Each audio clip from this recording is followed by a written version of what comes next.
searching, though I don't know how. There was a time I used to know. I lost my bearings long ago. No, this time, well, it's my imagination, my fading inspiration that dances in my mind, and it's a crime that my imagination, my own interpretation, should lead me down this road, and I know where to go.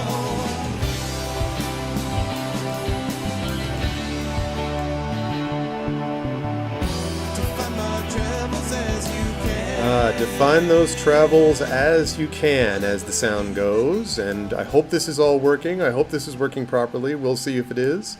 We'll find out if that's actually the case. Welcome, everybody. Welcome, Goglings, Gogletites, Gog peoples, to episode 84 of Pen and Pixels. And I'd actually appreciate it if you guys could do me a favor and let me know if the sound is okay, if you guys are able to hear me all right. I have my portable rig set up, and I will explain to you guys exactly what I did to make this all possible. But are you guys able to hear me okay? Am I coming through properly? Can I be heard? Yes, possibly, maybe. Check 1, check 2, buckle my shoe. Can people hear me? Audio is 100% here from Norway. Nice, X5. Well, if X5 says it's working, then probably there's a good chance it is. Is that the case with everyone else? Is it, in fact, functional? And what? Yes, audio is good? Lovely. All right, wonderful. I am heard. Awesome. Well, I will explain where I am in just a minute, but before I get there, I want to thank everyone for being here and remind everybody, if you haven't already done so, please follow the channel. Please follow GOGcom. Please check out there is some ambient noise, which I think is related to, I'll explain why in a minute. So please follow GOGcom if you haven't already. Please consider subscribing to the channel as well. You can get some awesome emotes, which you guys have seen.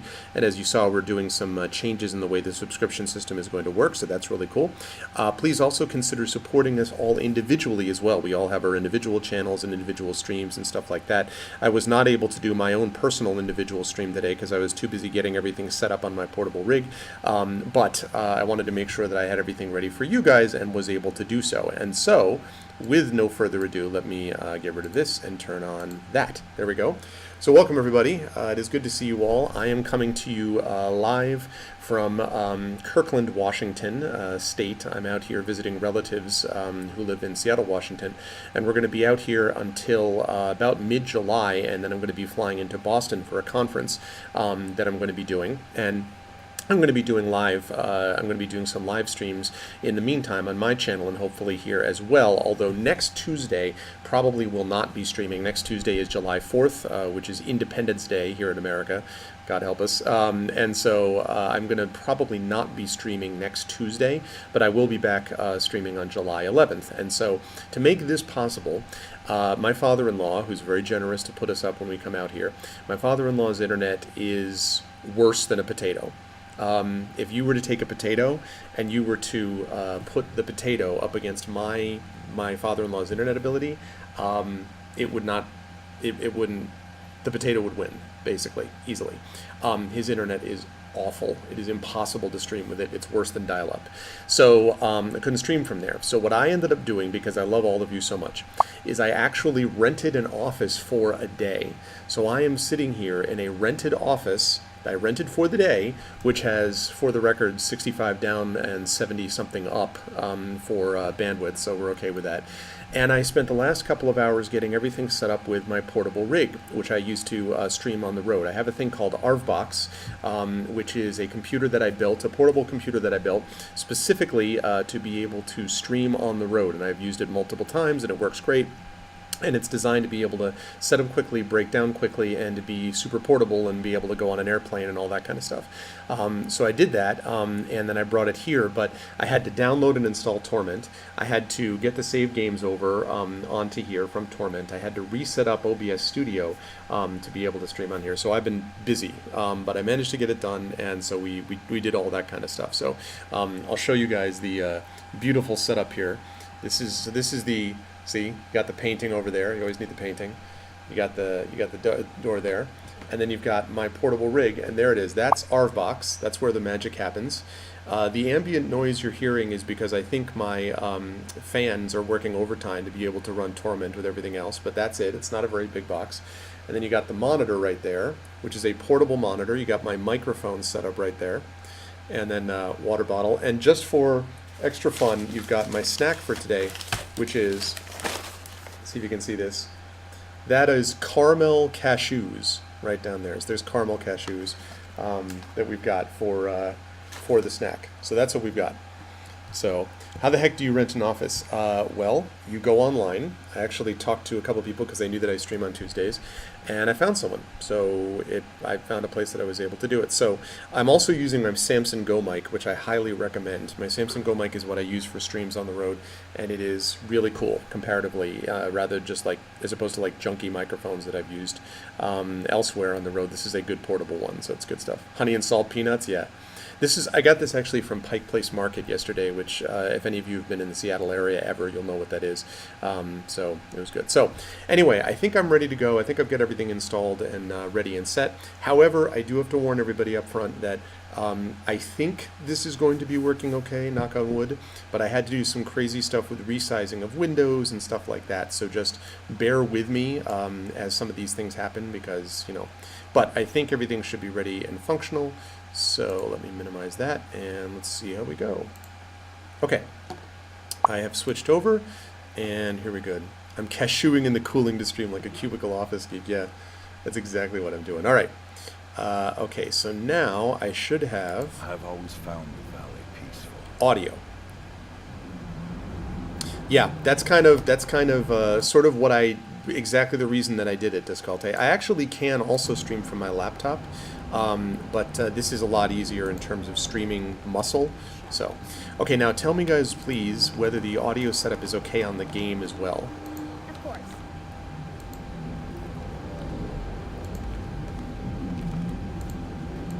All right, here I go.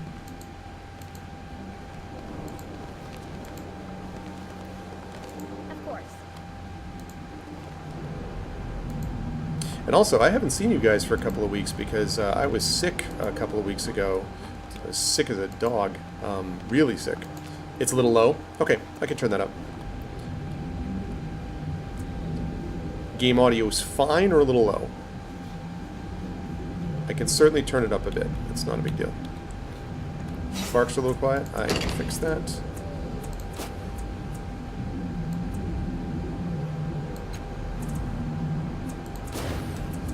Okay, that should be a little bit better, I think. Alright, let's load up. Okay. So good to see everybody.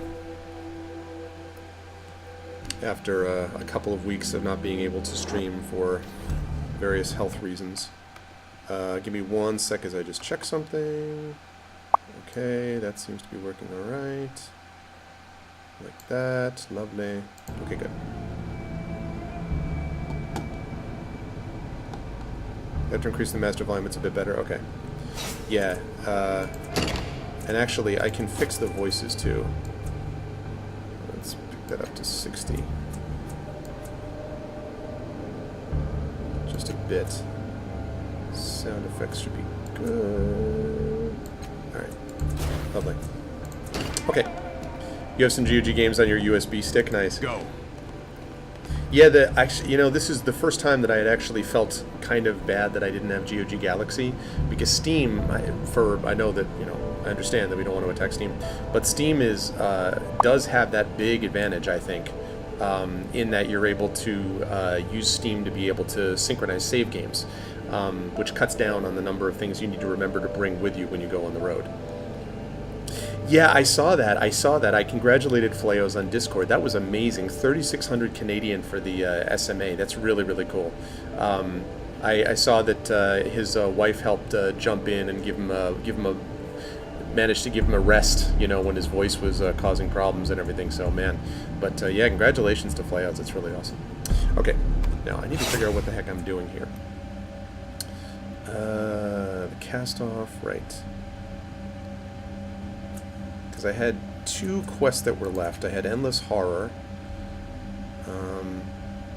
gate. Oh, right, I have to find... Right, so Ronos Kaisul. I have to find Ronos Kaisul and then go on to the first cast-off, so... Like a whisper. Yeah. For sure, I know. That's right. true, X5. It really is true.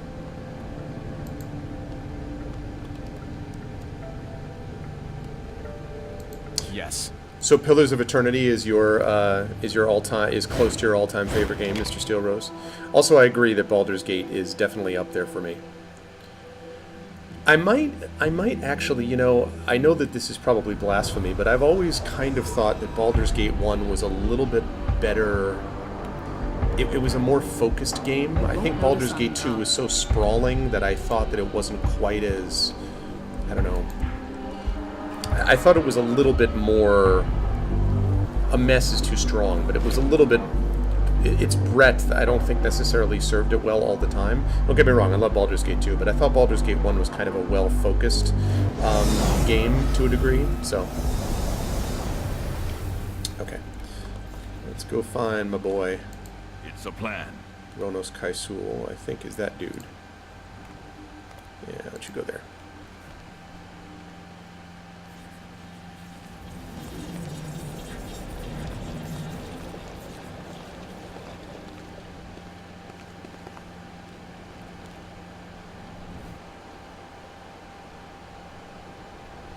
Okay, let's talk to my boy. His eyes alight when he sees you return. The children of the Endless Gate have curtailed their activities, and I have no doubt it was due to your actions. Please, take this as a token of our gratitude. Making a note. Okay. Truly, I don't know what brought you to the valley, friend, but we're all grateful that you came. Is there anything else I can do for you? Okay, we got 100 shins, we got 40 experience. We got a brace of Mighty Callous Tour. +1 might edge, +1 damage per effort applied, +6 on esoteric attacks, -2 to might pool. Let's see. When this synth device is put on, it suffuses the wearer with physical energy flowing throughout the body, radiating inwards to reinforce blood flow and energy resources. The device utilizes your body's natural processes to direct this energy so it can cause a strain on the wearer even as it heals him. Lore, mystical trained, which I have. You have heard whispers of a legendary glaive known as Mighty Callous Tor. Not particularly skilled or smart, Callous Tor's legend lives to this day primarily because his career as a warrior spanned to the end of his days at a very ripe old age.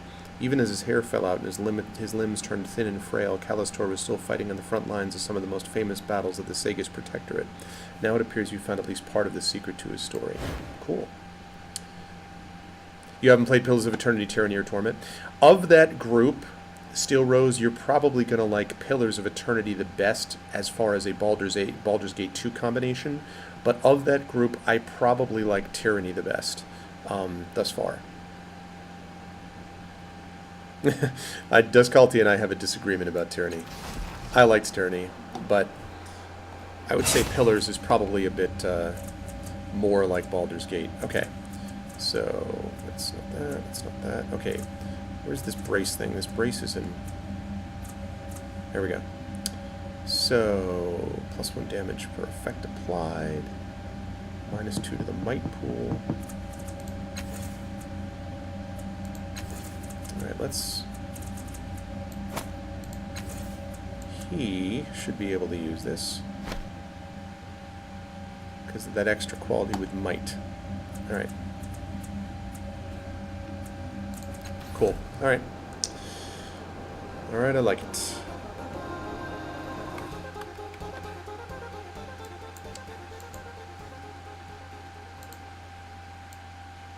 Thank you for the follow, Avon's Musings, on my own channel. That's an example of something which is going to need to be fixed during the course of, because I tested this out, but there are some things I can't test until I'm actually live. So some of my alerts and stuff like that is different. I think Pillars is the closest to Baldur's Gate 2 in terms of the storyline. I think Tyranny is probably, Tyranny is a tighter game. A more focused game. I don't think the storyline is particularly Baldur's Gate-like, though. Pillars of Eternity is probably closest to Baldur's Gate 2 in terms of storyline. I think Pillars was intended to be a spiritual successor, and probably is, to Baldur's Gate 2. So, or Baldur's Gate 1. I mean, PoE 2, that's fair. What Duskalti says is true. It's more like Baldur's Gate 1. And we'll see what happens with Pillars of Eternity 2. As I said, my main problem with Pillars of Eternity, I liked it. My main problem was, though, that I didn't find the story or the world building to be particularly impressive. I mean, it was fine, but I didn't find it to be really, wow, this just makes me, it was a little forgettable to me. And, that's just a personal preference thing. But whereas I found the Tyranny storyline to be much better focused myself. But, okay, where was I? So now, look at that, I love it. I've only got one quest, my main quest, all secondary quests completed. Ah, I love it. Okay, so now what we have to do is we need to find the first Cast-Off's tomb. The passage to Miel Vista is somewhere inside the tomb. I just need to find where that is. Yeah, Rennicus is great. I don't deny it. Rennicus is great. Sure.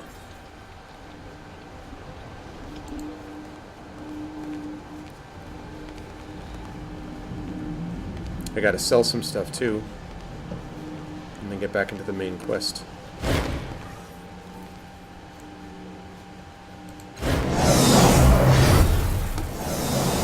On my way.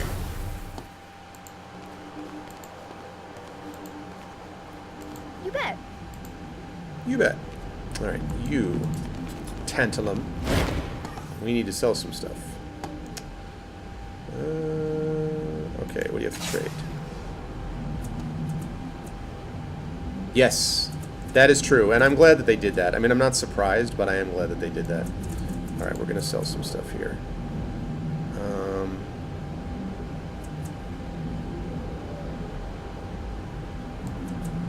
This. I wish that the tribute focused that. Get rid of that. We'll keep the call shield. Get rid of the dagger. Both daggers. What else we got? Artifact. Another dagger. Got a lot of daggers. The battle axe. And that. Okay. Got any extra things? Guess I'll leave you with that one weapon. Shield. Okay. There's that, and you're good. Okay, good. Okay. Lovely. Alright, that's taken care of. That's something I could do. Oh, actually, wait a second. I used a lot of healing items before, so I should try to pick up some healing items from him if he's got any. I do need some healing items if he has any. That heals might. That heals speed.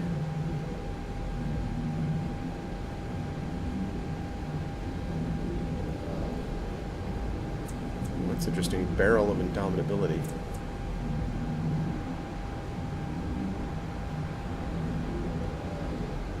Synth breastplate. Let's see. Thunder cannon. Spray flesh. There we go. That's what I'm looking for. Alright. I would like to buy that, please. I will buy all of those, please. Let's see. Don't need the micro mesh. I'm going to buy these things. Because I used a lot of these when I was going through the tomb, so.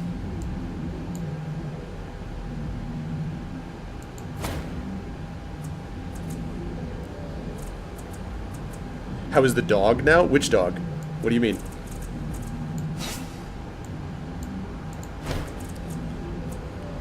What do you mean? Sting charge.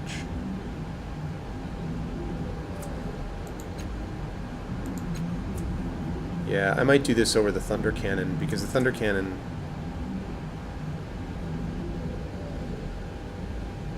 Yeah, I'm going to use this, and I'm going to sell the Thunder Cannon. Thunder Cannon's nice, but it doesn't... I'm not equipped to use it, really. Good balance. There we go. Yeah, that's better. Oh, no, no, no. There is no. I do not have a dog anymore. My dog passed away a couple of years ago, unfortunately. No sick dog involved. Just sick me. I see what you mean. I was sick as a dog, not my dog. No, I was sick as a dog. It's an expression in English, meaning I was in rough shape is what that means. Yeah. No, it's fine. It's fine. I was confused and then I remember what it was he meant. All right, so we're in good shape, guys. We just need to actually get moving here with the. It's a bad expression. Yeah, it probably is. Okay. Of course.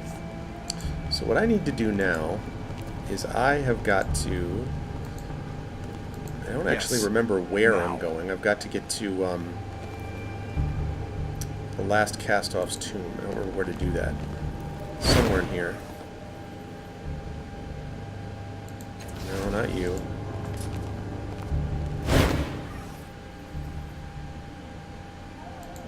No.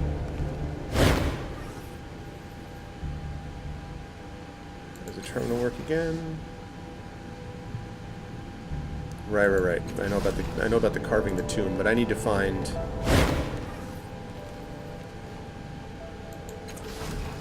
Okay. So, I need to. The first Cast-Off's tomb. I don't know if I found the first Cast-Off's tomb. Let's go. Did I find the first Cast-Off's tomb yet? Oh, okay. I did. Never mind then. Let's go there. Alright, let's get to the fourth Cast-Off's tomb. The first Cast-Off's tomb.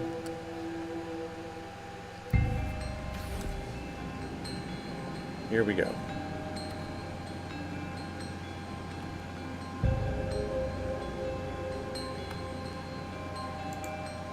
This frieze appears to have been defaced. There are two figures facing each other in anger, but it's impossible to make out any more than that. Okay. Statues are all the same person. The first Cast-Off, presumably. Each of them wears a different mask. Go. Okay. Whoa.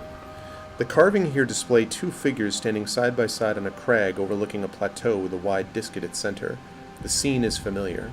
A wave of dizziness envelops you, and you steady yourself against the rough stone. This does not help. The memory flows out through the stone in rumbling pulses, overtaking your senses. Yes, this scene is familiar because you experienced it firsthand when you rebuilt your mind in the labyrinth. And now here, the full memory awaits you. Alright, let's do it. The memory of that long day pours past you, cold as melting snow. You direct the first Cast-Off's gaze towards the resource-rich plateau where Miel Avest will one day stand. You ignore the laughter in her eyes when your own constructs turn on you and make the necessary repairs. And then the rush of time slows as she makes her way up a moss-hung path towards you, her eyes bright behind the mask. "I have something to show you," she says. You follow her to a deactivated portal. "I've got it working," she says. "The doorway exists in two places at once, here and on the other side. Once you align them," she lays her hands and forehead against the stone as though worshipping the thing.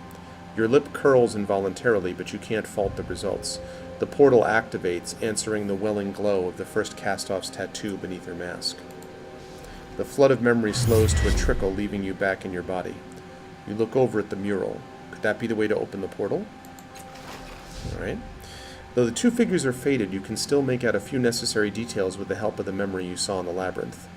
This frieze depicts the changing god and the first Cast-Off overlooking the site of Miel Avest. They are side by side, not master and servant, but equals. Matkina sees you studying the image. Here they are, the architects of all the misery of our lives. Looking closer at their faces, you notice something interesting. The first Cast-Off is shown wearing a mask, as you remember. The changing god's face is chipped in places as though someone tried to damage the frieze but failed. Okay. Alright. Well, let's take a look then at this thing. Yes. Yes. A bewildering array of colliding jagged edges and mangled corpses make up this frieze. It's not quite clear whether the artist was inspired, drunk, or insane. A battlefield is depicted here, that much is certain. but the amount of detail is staggering, and it isn't immediately apparent what the artist was trying to convey. Okay, let's examine the frieze. The first detail you notice is the fortress standing out from the wall in bold relief. Many of the soldiers shown are pouring through the sundered gates, and every one of their faces shows a different emotion: elation, rage, terror. But it is the jagged edges, seemingly raised at random, that pull your attention down to the bottom right of the piece. There lies the first cast-off of the changing god, mortally wounded. Dying alone as divergent realities snap shut around her like teeth. I love this piece. Last time I came back to Mialevest, I stood here for an hour. I like to think that she's suffering as much as she caused Neng to suffer. More. Is that what actually happened now, though? It doesn't matter. It happened in some reality. Why do you still harbor that hate? I worry that it poisons you. She shrugs. It might. But when the only family you ever knew gets slaughtered in front of you, I invite you to take the long view. Practice some forgiveness. Pretend that the people who did it had good reasons for it. Lecture all you want. I'm still laughing about her death, even after all these years. Well, damn. Okay.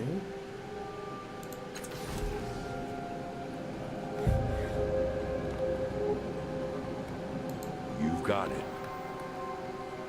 Alright. Let's see what we got. Remember that. Stark letters have been carved into the rock above with a steady hand.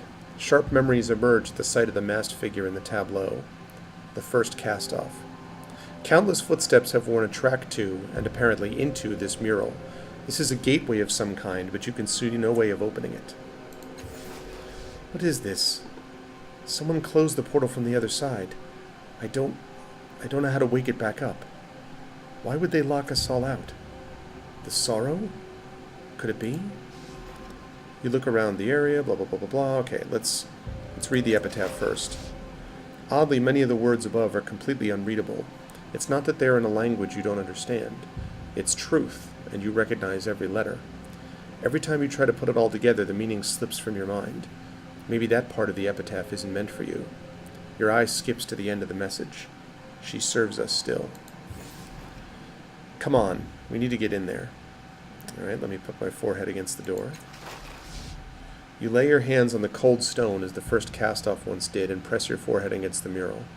The skin around your tattoo crawls, then burns, but even with your eyes clenched shut, you feel the air of the tomb stirring.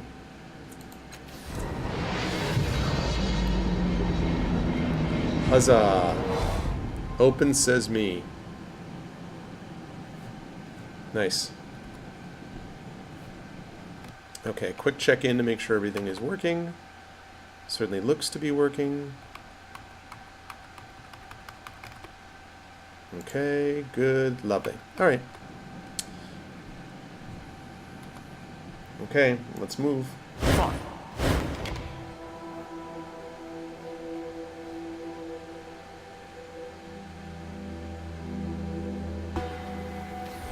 I'm ready to learn something new. What have we here?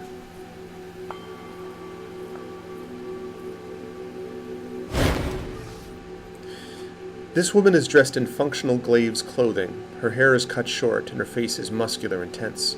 You recognize her instantly from Tasha's mare, Paj Reckon. She spares you but a moment's appraising glance before turning to your companion. Matkaina, you've come crawling back. Didn't you swear you'd never return here, or had you forgotten? I did promise. Then I remembered that none of you have ever bothered keeping your vows to me, so what's the point? Anyway, what have you been up to? Burning a few villages full of innocent civilians? Or have you graduated to grander atrocities? I'd kill her right here if I thought I could get away with it. Another time. Just trying to keep our creator, the coward, from committing any more of his war crimes as usual. Looking at the larger picture instead of serving my own self-interest. Maybe someday you'll learn how to do that, but considering your friend here just muscled his way through the locked portal, making our sanctuary even more vulnerable to the sorrow, I don't think it's likely. You know you're traveling with a traitor, right? You can read no thoughts from her. They're muffled as though something were interfering with them. Let's see. What did you mean when you said I'd made this sanctuary more vulnerable? There are rumors that sorrow actually has increased recently. I don't buy the stories, but many of them do. Your brothers and sisters, your family. Even if the sorrow isn't more active, it's still active, and they came here to be safe. I can feel your tides. I know you believe you're doing the right thing, but let me tell you this. Sometimes blindly rushing in to help people does more harm than good. The portal was sealed for a reason. Have some empathy.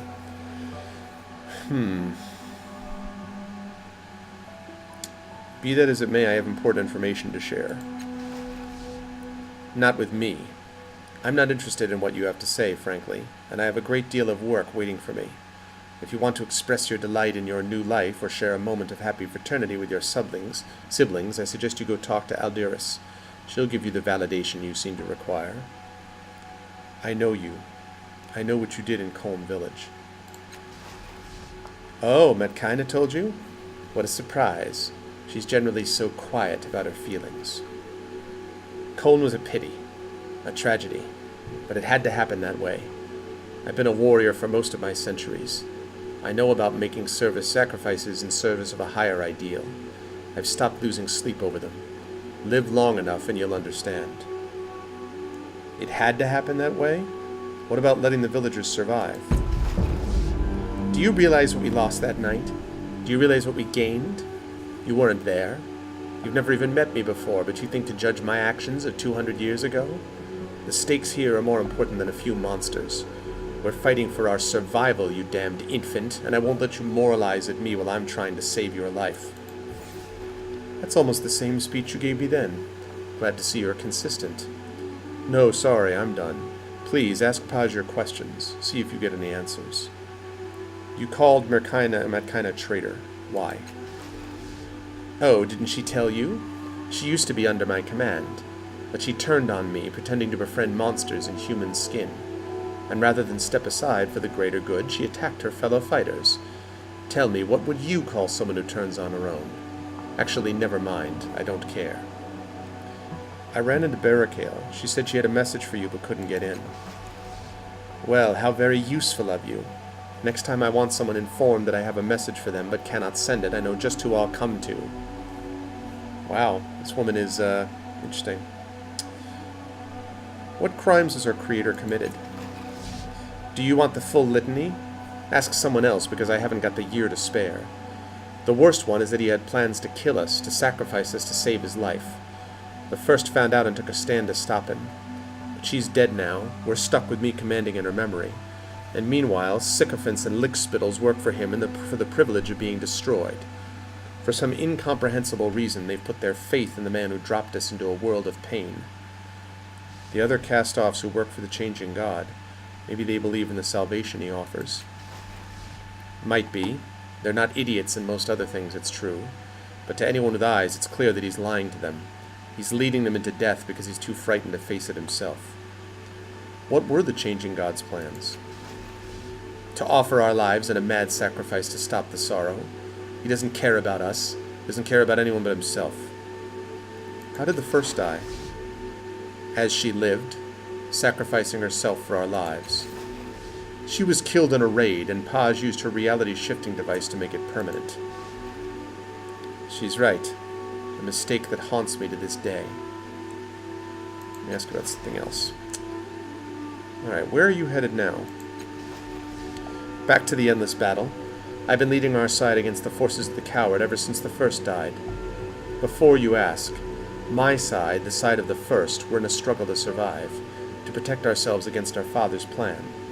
The other side, they want him to win. If you want more details, get them from someone else here. I've got a war to fight. This woman is all heart. Talk about her sire again. Okay. I need to find Mazov. Is he here? Making a note. No one has seen Mazov in over a decade. Adiris might know where he is. Talk to her. Adiris might be the best of us. Treat her well, or I'll be sure you pay in blood and pain. Tell me about Adiris. She has the qualities the rest of us do not.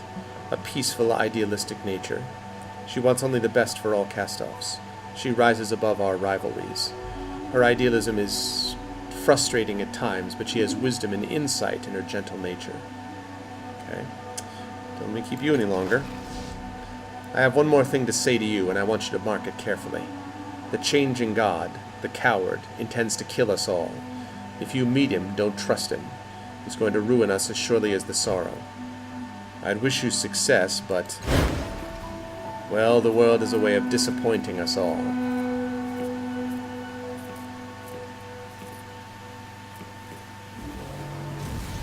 Wow. But you said to Paj, you took my side. Why? Does he need my loyalty? Is it a game to him? What? Because I saw what she did in Colm. Well, whatever. I appreciate it. Always good to see Paj put in her place. You might not realize it, but your words sunk in. Alright, good. As long as you like me. Okay, now we got some leveling up that we gotta do first, guys. We have got some leveling up that we have to do. Alright. What have we got in the way of...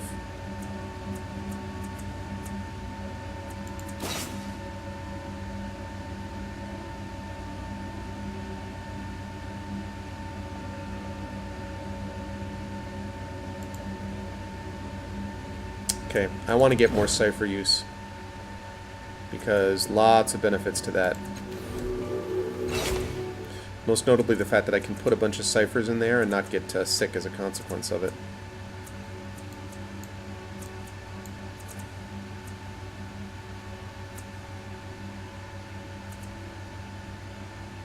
Yeah, well this actually, you know the funny thing is, Disculty, is that I downloaded this fresh from GOG. So I'm a little bit worried that that it's not gonna be compatible with my old save when I have to go back in the other direction. So I hope that's not true, but we'll find out.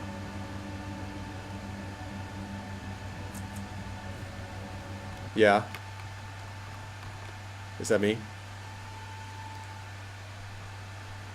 Manipulating your every move. I will only do so for the benefit of all good. So I'll put it that way, X5. Just want to make sure I don't have any ciphers here that I'm missing. Okay, good. Alright. Let's level you up. What do we got in the way of skills?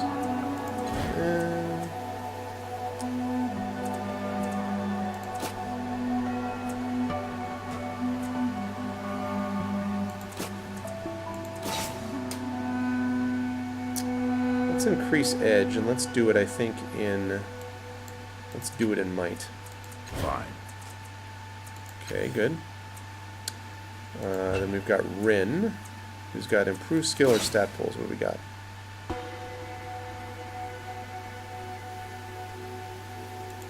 Let's go with quick fingers. Maybe this won't be as hard as I thought. And Metkina.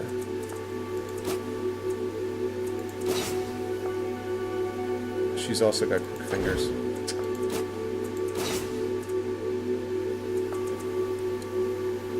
This warp dash thing I've used a lot. Okay, good. That's good, Disculty. I'm glad. Because I was a little concerned about that. Ooh, you can regain health, too. Emerautic Field. This warp dash thing has been really, really useful. So I'm going to use that. This warp dash thing I've used quite a bit with her, actually. Okay.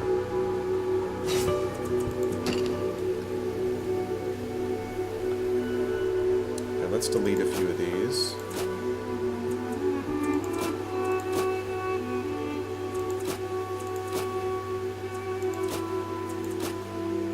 Arvan Orbox. Okay. Here we go. There are traces of sand on this teleport pad, and it's far warmer than the sanctuary's temperature.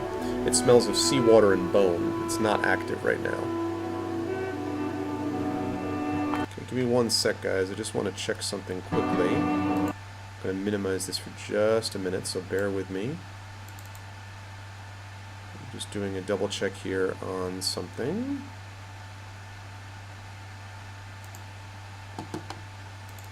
That's what I'm looking for. Not right now.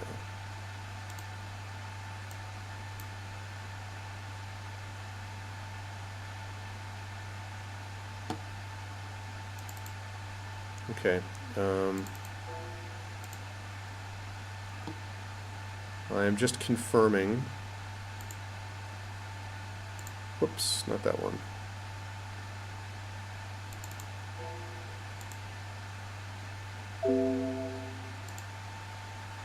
Okay.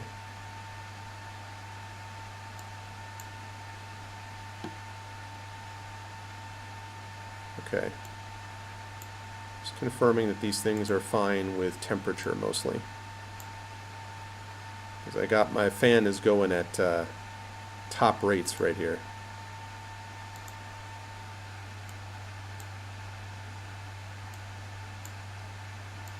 Okay.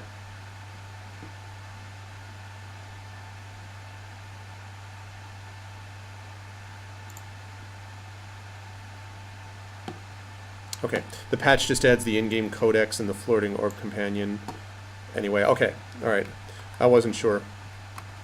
I mean, I knew that I was planning to do it at some point, but... On it. Okay. Traces of sand on this teleport pad, and it's far warmer than the sanctuary's temperature. It smells of seawater and bone. It is not active right now. Okay. Sure.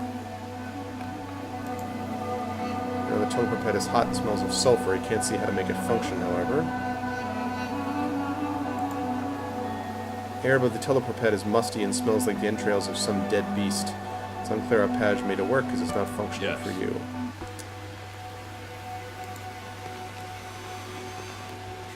Alright, well, what do we got? These machines draw power from somewhere underground, using it to generate the shields that color the sky. There are several of them around the sanctuary. Of course we can help. Right, Al? That's true. That's true, Disculta, yeah. It's the tip of some much larger machine. Perhaps whatever's powering the shield generators around the sanctuary. Hums softly, almost musically.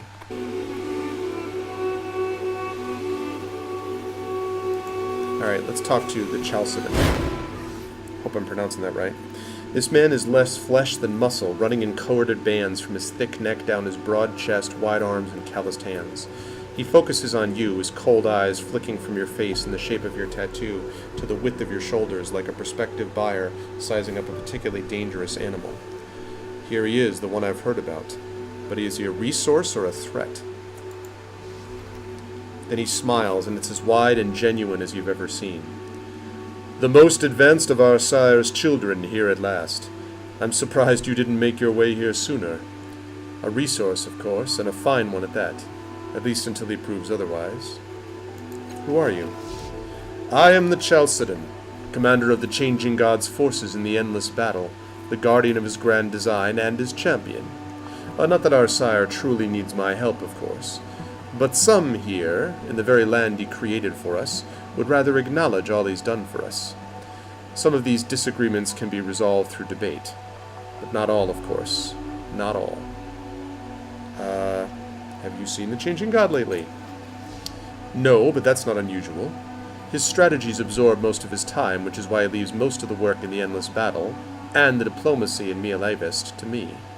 And as you might imagine, he measures time differently than us. It's been a number of years since I've seen him. I doubt our sire has noticed. Has he forgotten us? Has he forgotten me? What is the endless battle all about? Ingratitude. Our sire gave us long lives and powerful gifts, a home to protect us from the sorrow. The first cast-off wasn't content. She spread lies about our sire and turned some of his children against him. She's dead now, but the damage is long done. Our family is divided. The First Army would see us destroy the Changing God and seek freedom for his plans for us. They are stubborn children, refusing the medicine that will save their lives because the taste isn't sweet enough to their liking. Oh, so he's not a big fan of Metkaina, I see.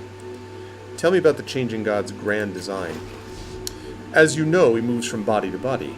He does this to test the capabilities of those bodies to their fullest to ensure their strength. And when he's done so, he gives them to us, gives us life, so that we might continue using them in service of his plans. He's like a sculptor, honing his art. So you see, he's not flitting from body to body like some manner of vapid insect. Each cast-off is an improvement over the last. And that means, of course, that you are the best of us, and the most suited to help us end this conflict. I have this urge, when I said the conflict, to be like, to help us end this destructive conflict. Give me 1 second, guys.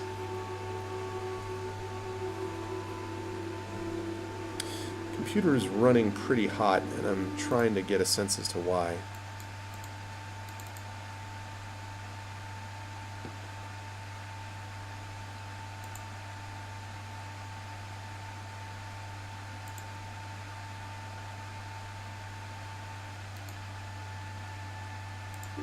Okay.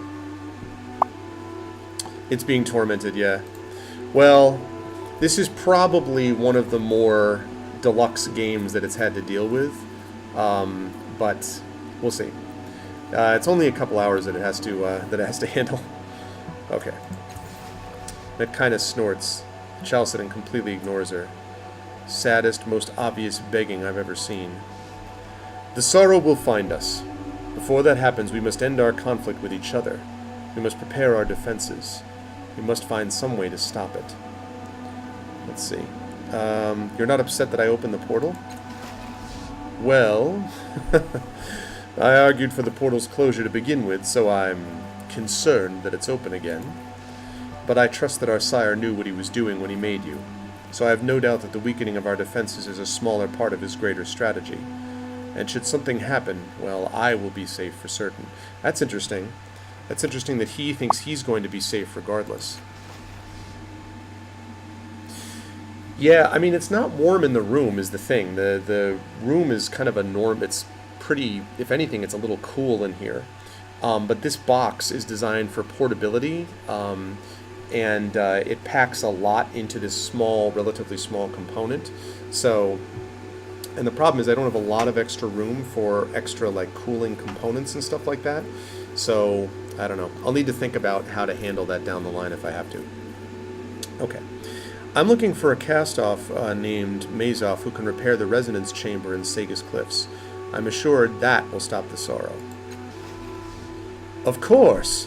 Our sire told me of the plans to build it. I should have known. Speak to Adiris if you haven't already. She will know where to find this Mazov. Bernie Mazov? Alright.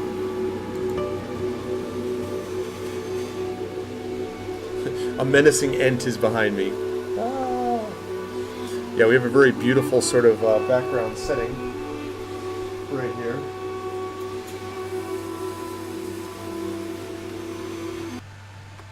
You guys can, well, you probably can't see actually.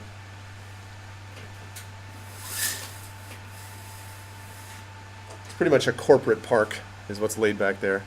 A very cooled room to the list. Yeah, that's what I need. Exactly. That's exactly what I need. Okay. Pity you never knew the first. You'd have liked her. Right, here's another cast off. My deals live with me, brothers and sisters. Okay, so we got that. These are all cast offs, huh? Yeah, the monitor is mobile. Yep. I really like this monitor, actually. That was the most... Actually, the monitor was probably the most difficult part of the whole scenario because the computer itself, putting together the computer itself is one thing, but getting a screen that's able to be portable enough, that's not that heavy, that runs off of power, is not that easy. So I found a monitor called Games, G-A-E-M-S. I don't know why they spelled it that way, but anyway, portable monitor, and that was really useful. So, you really doubt most trees are happy nowadays, yeah. Look at this, our wayward brother in the flesh. She spreads slender hands. Delicate spiderwebs of metal thread run through her fingers, studded with circular nodes that look too purposeful to be mere jewelry. The name's Anch, she says. Lady Anch, but don't let that scare you off.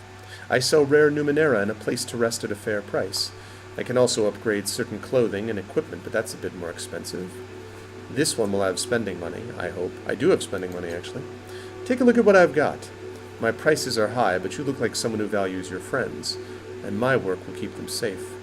So, what do you need? Do you get a lot of business in Miel Avest? Well, put it like that, no. And it's not normally me doing the selling, not like I used to in normal times. I'm treating major customers to fancy dinners, yelling at my advisors, and sneaking in the odd bespoke order before more paperwork lands on my desk. But these are normal times. People are saying the sorrow's on the hunt again. I don't know if it's true, but better safe than sorry.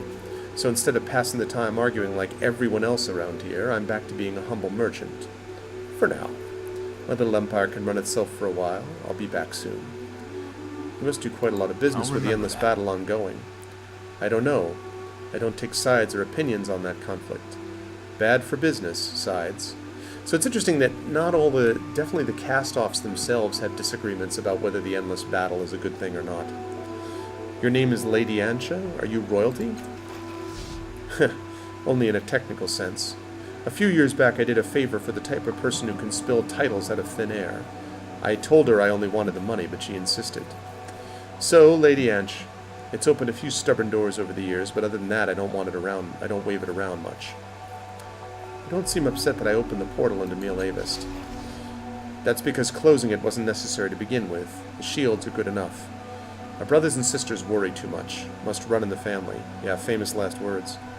What are those wires all over your hands? Inventions of mine. Cobbled together from parts, of course, like everything.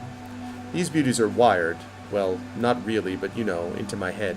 I use them to build and fix things that are really, really small. I've had them almost as long as I've been alive. Hey, what's up, Gross? I'm doing well, man. I'm doing well. I am streaming live from the road. So, and it seems to be, now that I got everything going, it seems to be working reasonably well, so that's good. Can I take a look at your Numenera? Sure, look all you want. Alright, let's see what we got. Mystic Marble. Summons a wisp that attacks a nearby enemy on its turn, dealing 20 enemy damage. That's useful. How much is that? $2.59. Impressively labeled canister. Converts all damage to energy, 50% movement speed. Active entire crisis. Blood of the Elements. Permanent +1 resistance. Wow. Intellect tasks. There's some good stuff here. Okay, we're going to get a few things of this. First of all, this. Origin of the Mystic Marble is unknown. Reported dreaming of a pearl at the heart of a shell the size of continents, far beneath smooth ivory sea. Yes, good old Arvbox. That is the case. But it's good to see you, man. I'm going to buy this Mystic Marble. And I'm not going to get Cipher Sickness because I upped my Cipher abilities. Okay, Blood of the Elements is more Cipher stuff.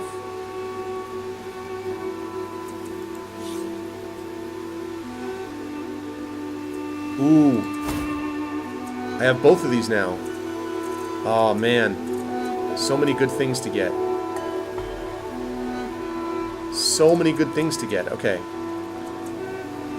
Chloe! What's up, Chloe Rose? How are you?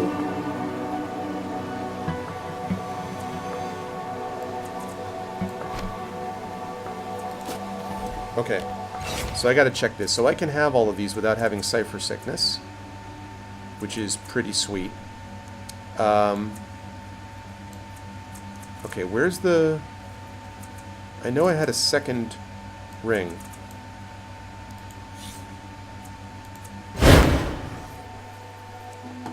Okay, you pull the first ring fragment from your bags. At first it looks like you've misplaced the second. Then you find it pressed into a fold at the exact opposite end from where you found the first one. Mixed feelings, but hi. Aww. I'm sorry about the mixed feelings, but it's good to see you. You reach down to grab it and find that you can't. The fragments reject each other with a force beyond magnetism alone. You pick up the second one with the other hand and hold them in opposing palms. I can't combine them? Hold the ring fragment to your eye. The fragment's edges are rough, as if sundered by a mighty strike, but at one end you can still see a socket that might have fit a gemstone or something else. Oh, fragments feel like they should match somehow. Okay. Pinching the fragments between thumbs and forefinger, you struggle to bring them together. The force repelling them is not magnetism. It's almost as if someone is holding your hands apart with impossible, contemptuous strength. But there must be a way to join Aerith and Vareth, just haven't found it yet. I want to push these things together.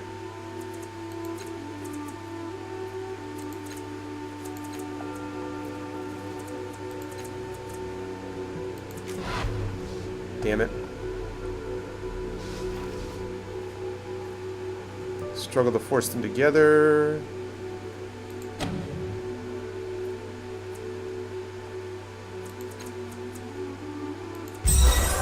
Got it. What's up, Takanjia? Yes, I am on the road. Critical success. Ever so slowly, you force the ring fragments together, pushing your way through the massive force repelling them. The closer you bring Aerith and Vareth together, the more they seem to resist. This is Wonder Twin Powers Activate that I'm doing here. Beads of sweat form on your forehead, and your muscles scream in agony, but then finally, the moment you force the rings to touch, the repelling force completely dissipates, and the two fragments eagerly latch onto each other. The complete shadow ring lies in the palm of your hand, simmering with barely restrained power. 4 resistance, +2 relativistic, -2 relativistic damage on attacks. Resulting artifact looks like a plain dark gray metal ring. Redirects powerful forces into any target struck. Hell yeah. That's what I'm talking about, baby. Where does one buy an ARV box? Oh, you have to build this thing, man. You have to build it together.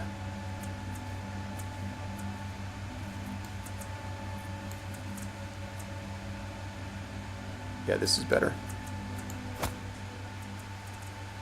Hell to the yes. Okay.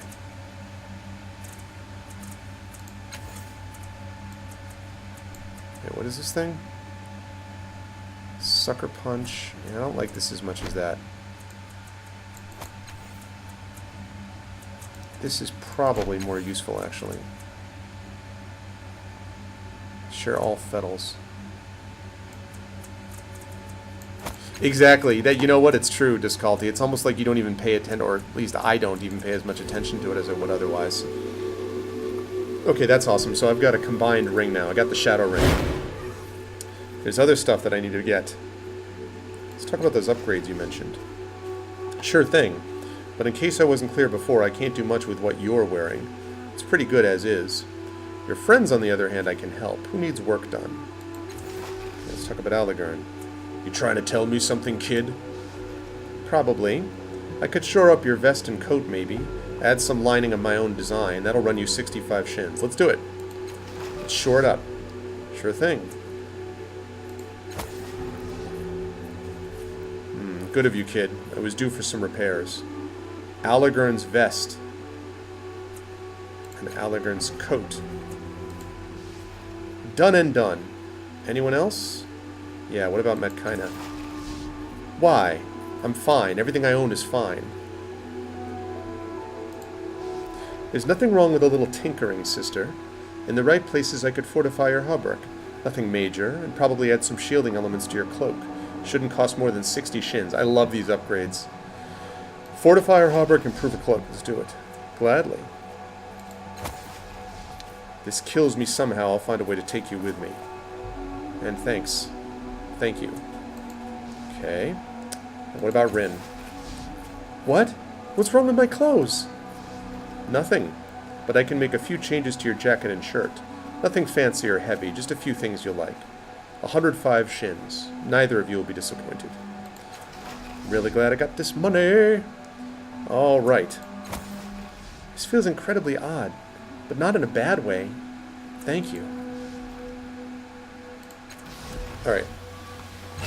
Let's make sure that we've got everything, that everyone's wearing what they're supposed to be wearing now. Body in the cloak has been increased. Rin's shirt, jacket is increased. Leather armor and her hauberk is increased. Okay, good. So far, so good. All right.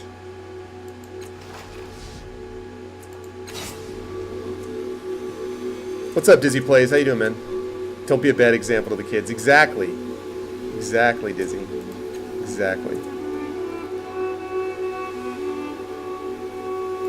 What does this do? Labels bright and pristine. Archaic script swims across it, shimmering and melting into the truth.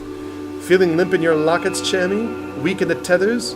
When you're too tired to scrap, reach for this freshly sealed canister of Dill and Dew's patented pounding. Open up a can. Repeat as needed. Possible side effects may encourage you to break faces and save the day. Can result in severe injury or death. Please do not use with the slightest bit of caution, as I would completely ruin the point of the product. If you're still breaking faces after 4 hours, consider yourself lucky. I am streaming. Yes, I am on the road, Dizzy. I am streaming from the West Coast. I'm on your time zone now. Actually, I'm in Seattle, and I am streaming from an office which I rented specifically to do these streams. I was supposed to be streaming on my channel as well, but I wasn't able to because I was too busy getting everything loaded up and set on my portable rig here. So, but I'm streaming for you guys. So.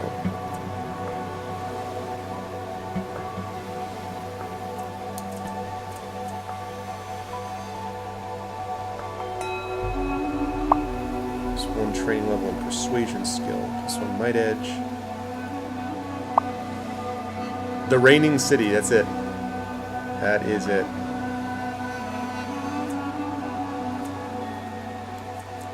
Let's get him that cipher. 3 resistance, okay. I'm not gonna get him for that. What is this? How much is this? Plus 2 intellect pool. Yeah, no, I don't want that. Seattle is gorgeous. GOG stole me. The GMT plus 1 master race. It is really weird whenever I come out to the West Coast. Because obviously it's 3 hours behind the time that I usually am at. It's hard for me to ever not get back into just feeling like I just get up early. Like I find myself getting up at 7 or 8 in the morning, which at home I'm more of a 9:30, wake up at 9:30 in the morning type of guy. But here I'm always waking up much earlier for obvious reasons, but it's not just a matter of getting used to it. Like I just continue to do that, so it's odd. Yeah, Seattle's cool. GMT plus 2 second class citizen. Living Exuvia. Whoa, okay. Some of these are only usable by me. Outworn Buckler confers protection for the weary for all allies in range. That's actually really useful.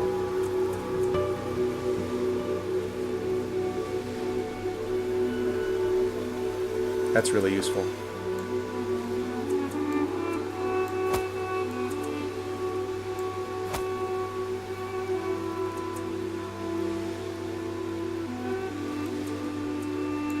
Ready to test this out. So can you use this? Oh, no. But maybe you can use this. Can you use this? Aw, come on. Okay. Darn it. I guess I can use this. That's unfortunate. 10-hour difference. Oh god, yeah. I can't even imagine. I'm sure that is not fun at all. Let's see. 5 armor, 3 resistance, 3 armor, 4 resistance. Plus 1 to intellect pool. Yeah, okay, it's not as good. Sting charge, I already know about that. Slug spitter.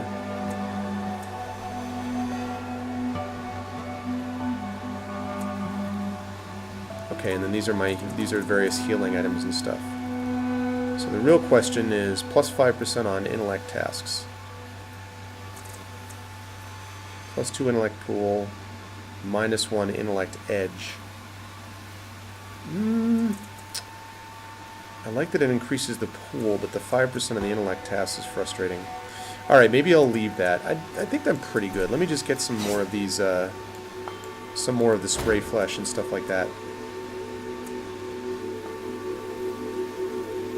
Yeah, Living Exuvia. Actually, wait a second. This might be better. Minus 3 to might.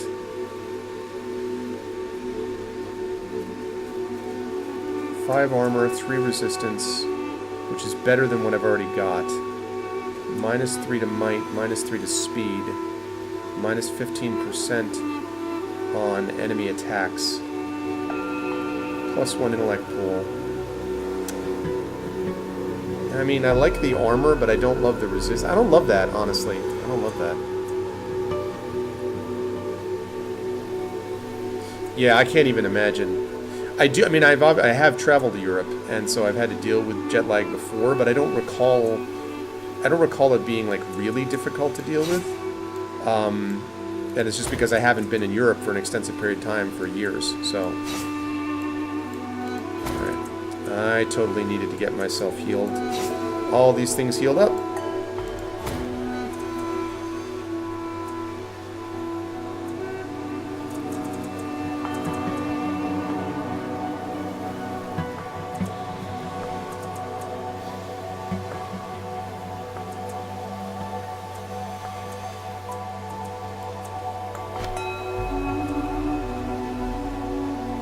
Okay.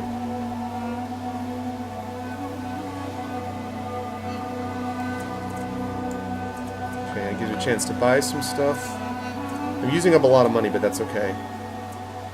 Because my whole point of doing this was to buy stuff when I hadn't had it for a while. Concentrated spray flesh. That's actually really useful. Can't afford that, but I can afford that. Okay. Good, lovely.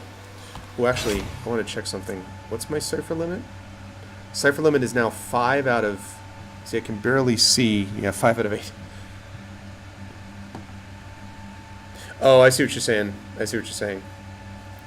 Well, but the time that I can remember, Dizzy, the one time that was like that was when I went to Australia, which was... I forget how far ahead Australia was. That was bizarre. So... Australia was definitely, that was very far away. Passageways of the structure are much too small for a human to enter. A thick floor blocks your view of what lies inside. Okay, that was expensive, but it was worth it. I'm ready. We got with this pyramid here. Yeah. And if all goes well, I have a friend who is a guy who works at Weta Workshop, who is also one of the top 2 people that's backing the Worldcon bid. That's the World Fantasy and Science Fiction Convention in New Zealand in 2020. And even though I'm not looking forward to a 21-hour plane flight, I gotta say, if Worldcon is in New Zealand in 2020, I kind of have to go because, first of all, Worldcon. Second of all, I've never been to New Zealand, and given my love for Tolkien and the films, the Lord of the Rings films, it would be kind of dumb not to actually go to New Zealand. So, you know. Oh, your core workers from India. Yeah, I can only imagine. Okay. The wind around the structure is oddly moist, and there is a smell that you can't identify. An unfamiliar meat, perhaps swirling in sunlight. And there is something else. Second of all, Middle Earth. Oh, yeah, of course. It's Middle Earth. Middle Earth. And I've never been to Japan or China, so... let's see. She'll kick you to New Zealand if you don't go. She would... I mean, they would all... The family would go with me. 2020, by that point, my son will be... He'll be 4 by that point, and my daughter at that point will be 13. So I would take the family to that. Let's see, there's something else, an acrid, silent tingling hanging in the air, the feeling of power held in reserve. Okay, let me examine it. You reach out to touch the sloping side, but hesitate. Strange. The surface is smooth, inviting even, and yet your instincts tell you that something within the structure wants you to touch it, to come inside, to yield and fall to the earth, exposing your softest parts to... You stumble back, shaking your head. Yeah, you don't want to do that. None of us are sure what it is or why the first left it behind. I think it's a last-ditch defense against the sorrow if everything else fails. Others say different.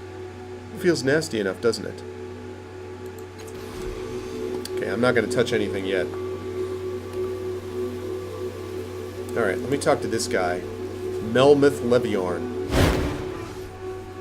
Your eyes are drawn to the tattered leather robes and the protrusion of tubes that wire this man. He is lighter skinned, with piercing eyes and a hideous pitted scar on his face. He could be handsome, but centuries of neglect have ravaged his looks.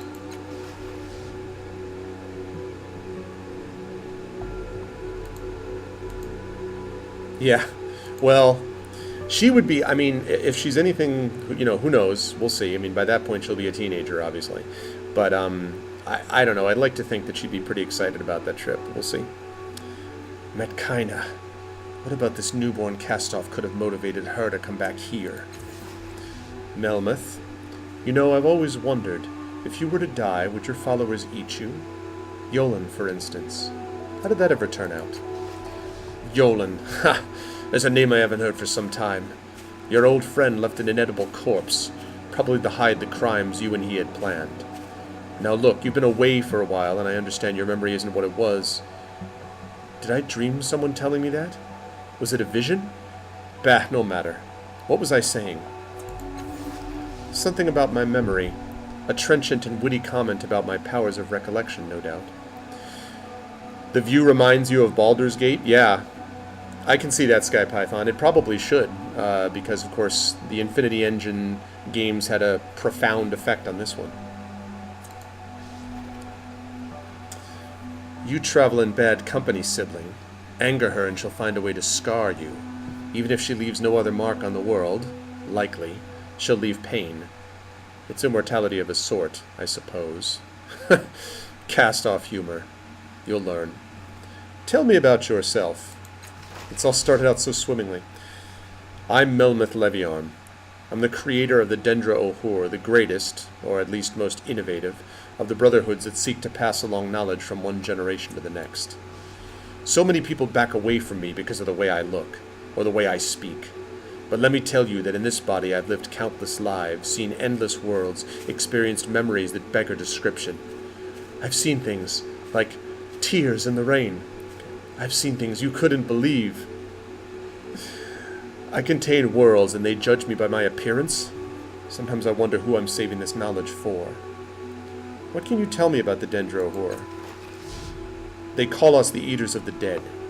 We take the knowledge from their fading flesh.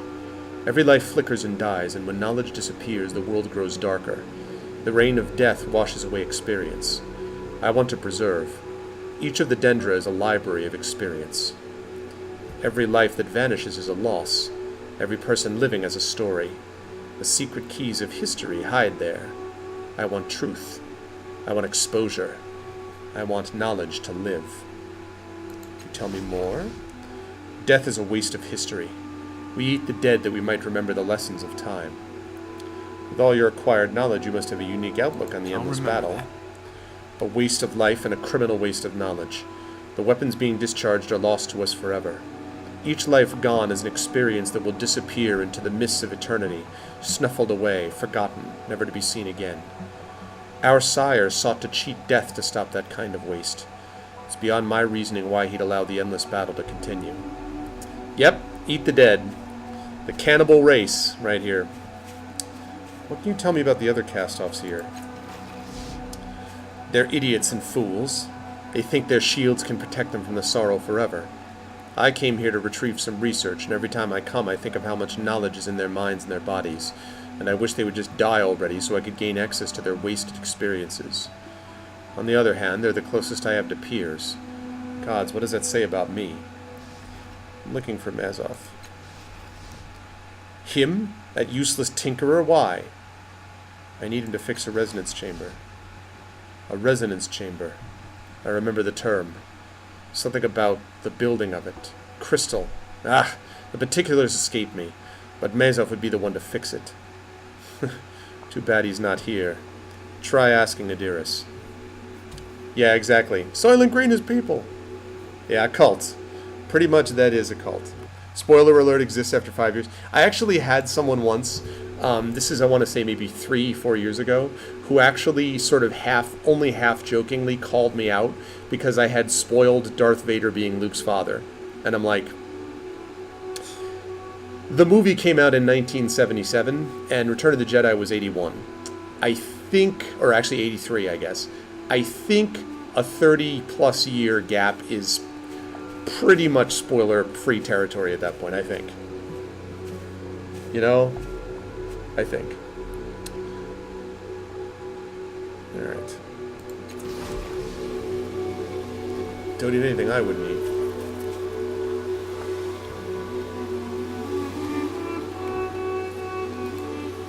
Well, right, I mean, like, because the point is, if it's been 30 years, then they're not going to have figured it out by then. Piss off. Got no interest in talking to a newborn.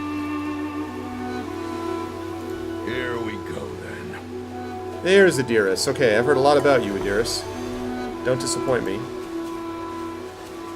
Remember that. Even among all your siblings in Miel Avist, this woman is remarkably beautiful. Clad in a robe of myriad colors, she carries herself with a distinct grace and ease. Her skin is dark brown, her hair a rippling midnight black. Her violet eyes blaze momentarily as you approach, and she holds up her hand. Her voice is musical and sweet. "You're most welcome here, brother. I am Adiris. I am the peacekeeper of Miel Avest."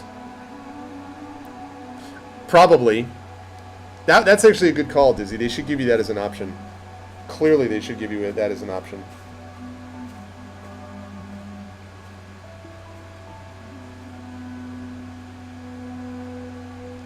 Okay. Quick break for a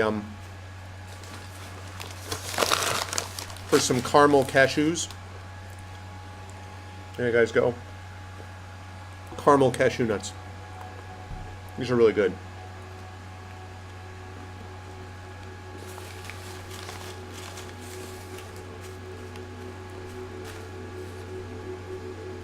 It is indeed, Grainwald. It is indeed.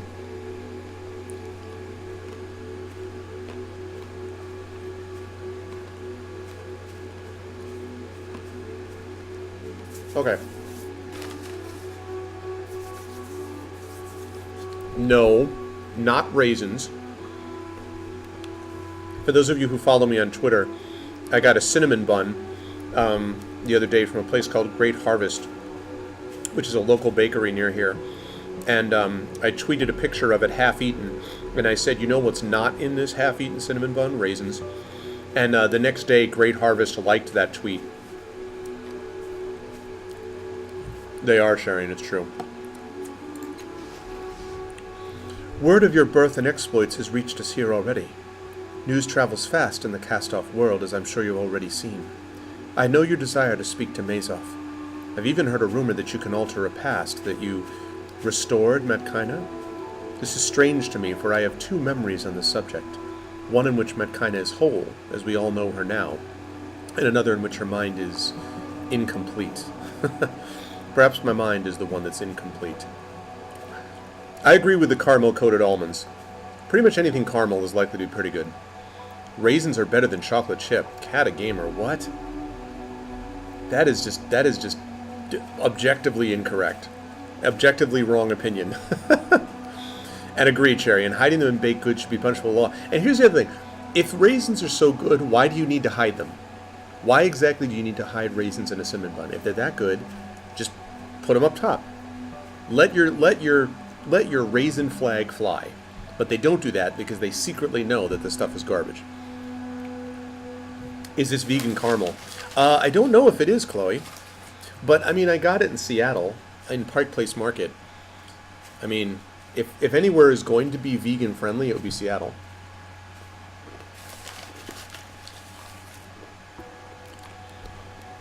Raisin bran, I suppose you're right, Hippo. Raisin bread? What's up, Fire Snake?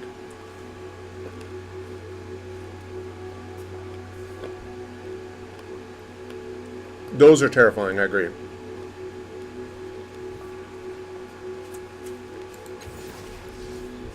I remember it, Adiris.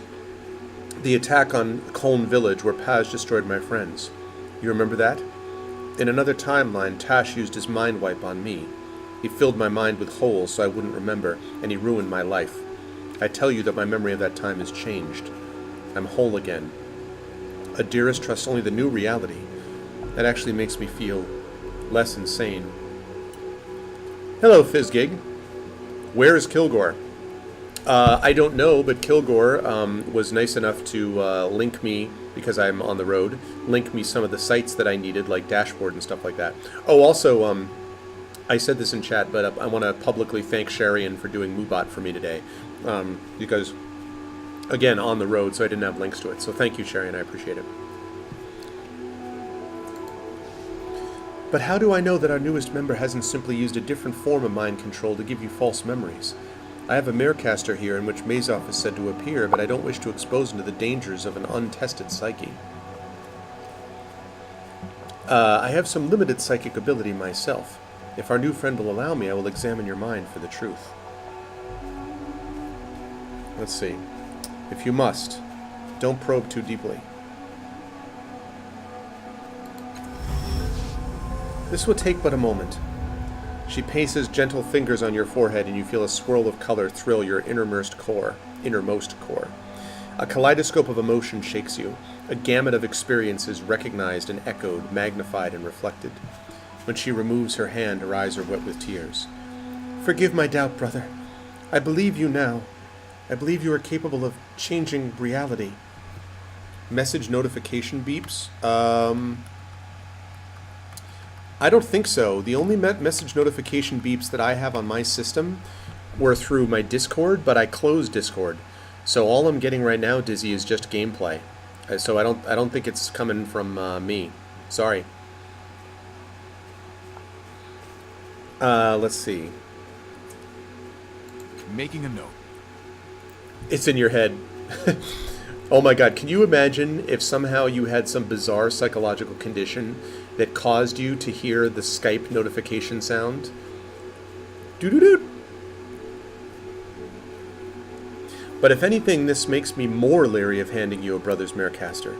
If you wish to speak to Mazov, you must prove to me that you can be entrusted with the minds of one of our brethren. You cured Matkaina, but did you understand Tash?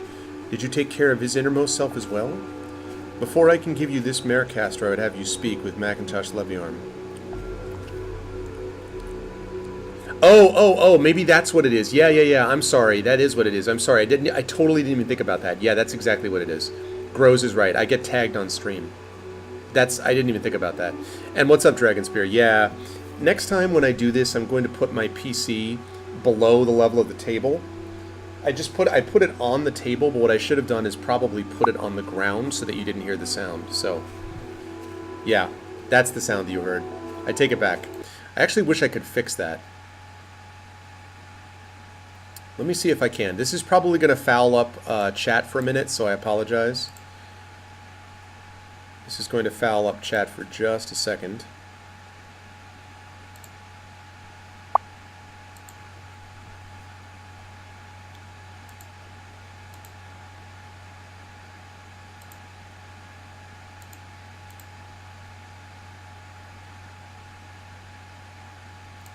There we go.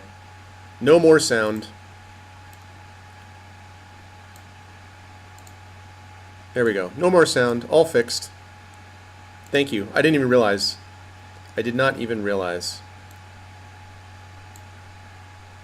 See, I told you guys, like, this is a new system for me because I'm on the road, so I'm actually fairly happy with how it's working so far, knock on wood, but it's the sound of popping another raisin to your mouth. You can still hear the PC fan. Well, there's nothing I can do about that. There's nothing I can do about that except next time put the PC in a place where I could probably angle the microphone, actually. I could probably angle it like this.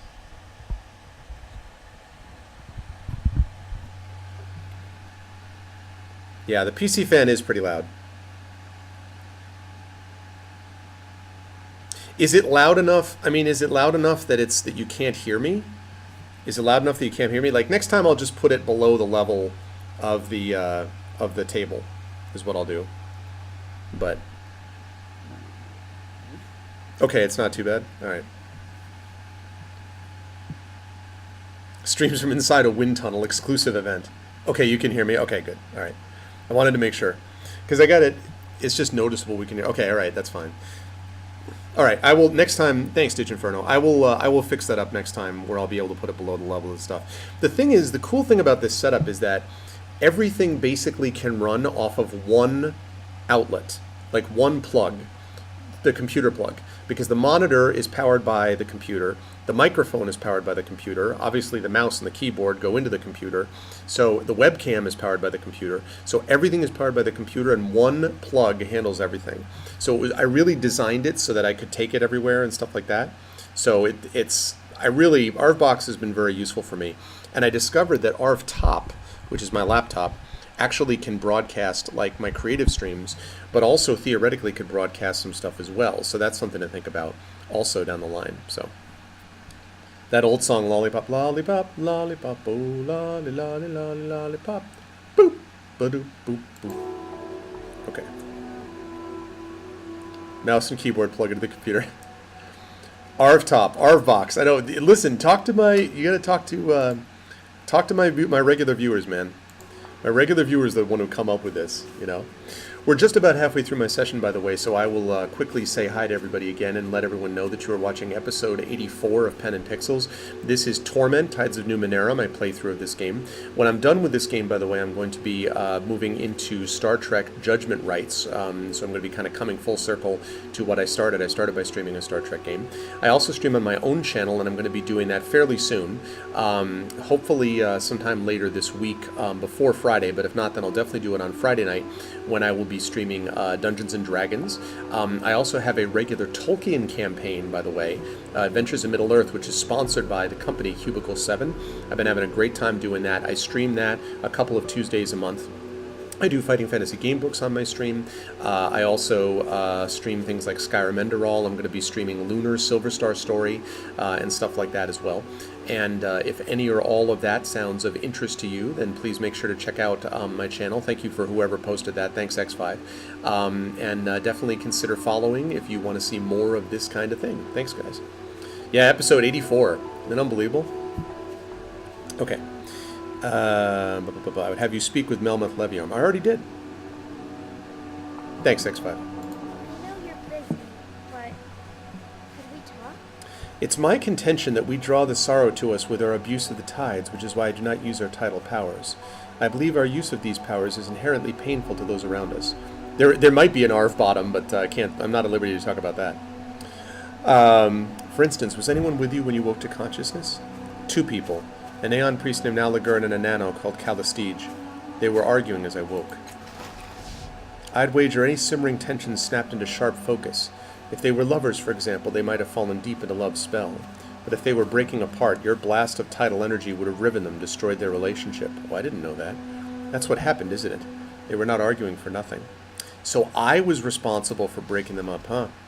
Go see Melnoth. Ask him about the tides. When you've done that, we will speak further. Will you give me the Marecaster after that? Perhaps, eventually. I must know that you will take responsibility when you hold Zarian's life, his history in your hands. You will not have the Marecaster until I am satisfied.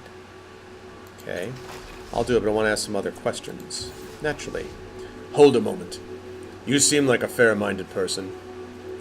Yeah, this is Arv After Dark, right? The others here seem to defer to you. So let me ask. If the changing god was here, right now, what would you say to him? What would you do to him?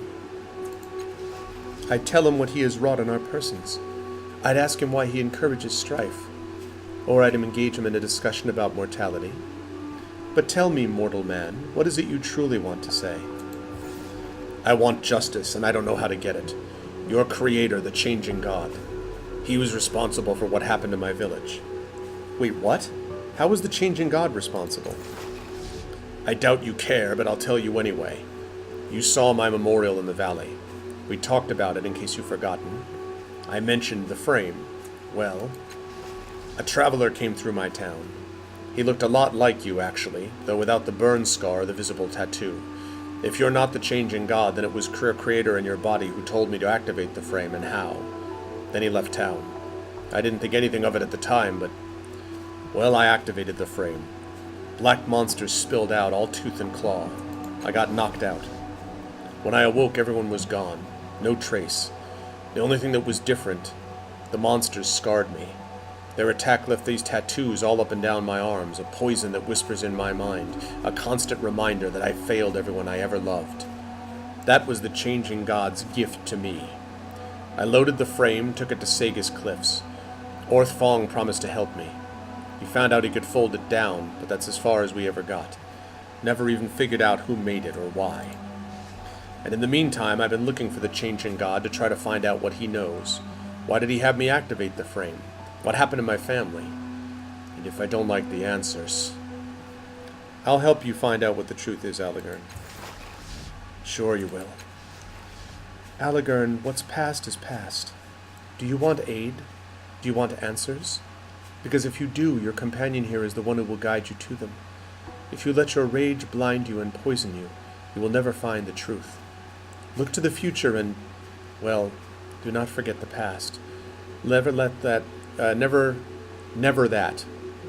Sorry. Let the past guide you, but do not let it poison you. Here, a gift of knowledge for you. One of the blessings, or the curses perhaps, is that as cast-offs we can on occasion find flashes of our Creator's memories inside our bodies. Should you find the frame that was the cause of your miseries, our friend might be able to shake loose a memory from our sire. I don't guarantee its success, but if this is the changing God, the damage from the fall has done significant harm. Your best hope is to travel with him. Perhaps you can find the answers you seek, but I pray you find peace in your heart. As she speaks, you can feel the tides roll gently off of her, softening the walls Allegern has constructed in his mind. Oh, Allegern's opinion of me has improved. Nice. I'll try. No guarantees. That's all anyone can ask. Now, do either of you have any business with me? Where is Mazoff? You mean physically? That I do not know. He was captured by the Gibra of Mirajolios several years ago, a prisoner for their menagerie, but no one knows what became of him afterward. Yeah, exactly. Allegern will remember that. It'll be very difficult to find outside of the Marecaster, but you'll have to convince me you're ready to take over a brother's life first. Tell me about yourself. I keep the peace here in Mialevist. Our sire brought the jagged dream to Sega's cliffs in my body. Did you know that? The conflict they seek to start, the wars. I swore that I would make no deaths in my lifetime, bring no pain. I came here in the wake of the first death, and her loyalists were at the throats of our sires. I brought peace to them. They agreed to make Mialevist a sanctuary again.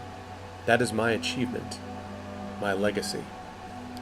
Why would you feel guilty about our sire bringing the jagged dream to Sega's cliffs? It wasn't you. True, and yet the jagged dream knew me under a name and a history that wasn't my own. The killers, the haters, the ones who wanted to see blood and death, they would tell me of their schemes. They wanted my approval, and any action on my part they took as such. I have never taken a life, but blood stains me. I can't feel that again. Ever. He brought the jagged dream using my body. I can't be sure it wasn't me. Who put you in charge of Mialevist? Why, no one did. I saw the need and forged the peace myself. I saw a path to avoid the bloodshed, and I set my feet upon it. With my end goal in mind, those who would oppose me saw that I had set my ideals and would not deviate from them. And since my plan did not involve exalting myself over them, did not put them at a disadvantage. Who could say no? Indeed, I am in charge only insofar as they allow it. They are the ones who enforce the peace. I just speak of it. I have other questions. To ask some questions about, well, cast-offs and all that entails. Of course. Can you tell me about the cast-offs here?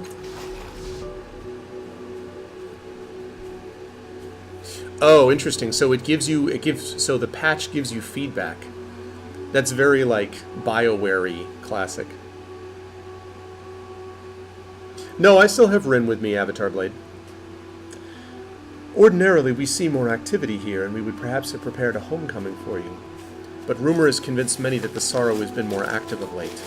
To ease their minds, I offered a vote to close the portals into the sanctuary. But I digress.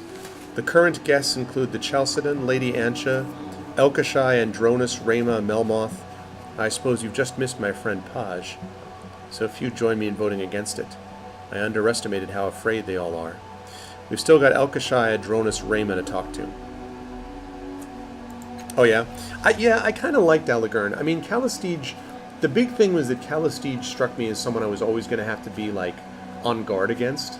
You know, Allegern seemed to be more straight ahead, where I felt like Callistege was always going to be like, I am a riddle wrapped in an enigma, wrapped in a, you know.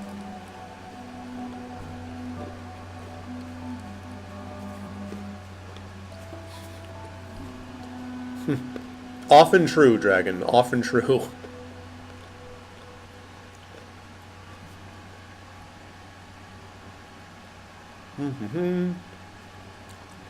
Never read while you have a mouthful of caramel cashews. The Chalcedon commands our Creator's forces in the endless battle. He's a true believer, a tightly wound man, but brilliant. Lady Ancha brings her trinkets from all over her mercantile empire. Poor Elkashai has been badly treated by the world. Perhaps you could have a word or two with him. Andronis is, well, his best quality is that he's loyal to Paj. Perhaps I should say, to the memory of the first, but he's also volatile and argumentative, and he's devoted his centuries to fighting. You'll likely find him sparring vernally with Rayma, whose devotion to the ideals of our sire is the equal of his. And then my never read when you have a mouthful of that's a good quote. It works. That's fair, Sharian. I guess it was more that I felt like I could trust her less than I could Aligern. But let's see. And then my friend Melmoth, the leader of the Dendro Her. He's quite a charmer. Speak to him, you'll see. What can you tell me about cast-offs who aren't here? Our creator chose to live a bountiful life, and he's brought hundreds into the world. He's explored many forms, shapes, and sires, and he has led some of our kin through time-twisting loops. I do not know all of their names, but I hope that I might one day befriend them, even those who have been twisted into savagery. Even if I knew them all, I would not divulge their secrets, just as I would not divulge yours. Okay, what about the sorrow? I know little. Nothing about where it came from, nor its purpose, nor its true desires, apart from seeing us all dead. None of us do, though some of us have devoted centuries to trying to understand it. Indeed, the creation of Mialavest was intended for that purpose. Yeah. Which Sharian, which is fine, but especially in a game where already you're kind of out on an island as it is. I wanted to have something where there were people that I felt like I had more of a handle on. So, but the first and the changing god grew complacent, and then they grew possessive, and then the endless battle. Sometimes I feel that the sorrow must hunt us because so many of us are so very disagreeable. But in truth, I believe the sorrow hunts us because of something to do with the tides. Our unique powers tied to the tides must summon it. I have not seen the sorrow track other living beings, nor heard of it in any context but the cast-off situation. It must be the tides. It must. Alright, what about Mialavest? The name comes from a language predating our creator. It means Stone of Wonders. He and the first created our sanctuary jointly, siting it on this plateau because the devices they found here proved uniquely suited to creating a sanctuary and to power the shields that protect us. They brought more of us here. Our elders hid from the sorrow, or retreated here from the cares of the world. They built homes, laboratories, and more. The shields protected them from the sorrow's gaze. But when the first and the changing gods struggled, all that fell apart. The peace of Mialavest was shattered, and those who remained chose sides. Blood spilled on the great disk. Factions fought for control of the wisdom gained here. Such a waste. It was not until after the first death and my arrival that we were able to restore peace. Resecure peace. Hey, what's up, Ambrosine? And so we once again have a sanctuary for any cast-off, and their occasional guests. Would we had not closed the doorways, though. Whether the sorrow is truly more active or not, there are undoubtedly others who would wish to find safety here. I accept the responsibility for the closure. Those who chose to leave have left, and I wish the rest safety. Alright, what can you tell me about the first cast-off? She died a few years after I was born. A pity. I wish I could have spoken with her to understand her drive and passion. She honestly thought she would serve us all, and sometimes I ask myself what she might do in a situation where two of our brothers are fighting. And then I remember that so many of them have died fighting in her war, and my respect vanishes. I would have loved to speak with her, help her find another way. Alas. Tell me anything more about her? She was driven, ambitious, and strong, and she cared deeply for all of us, but her hatred obscured the bonds between us, and she drove us into war. Let's talk about the changing god. What do you think of him? Have you seen him? Do you know where he is? That's quite a list. Which would you prefer to address first? Well, have you seen him?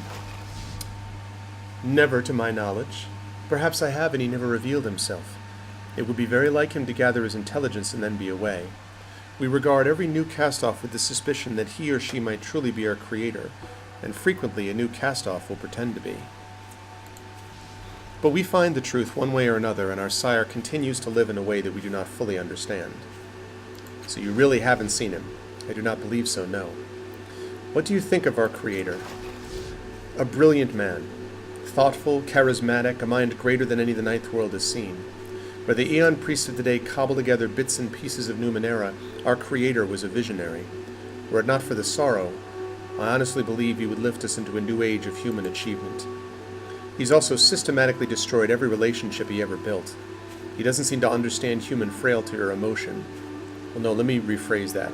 He understands those things well enough to exploit them in others, but he does not accept their reality. If you understand what I mean.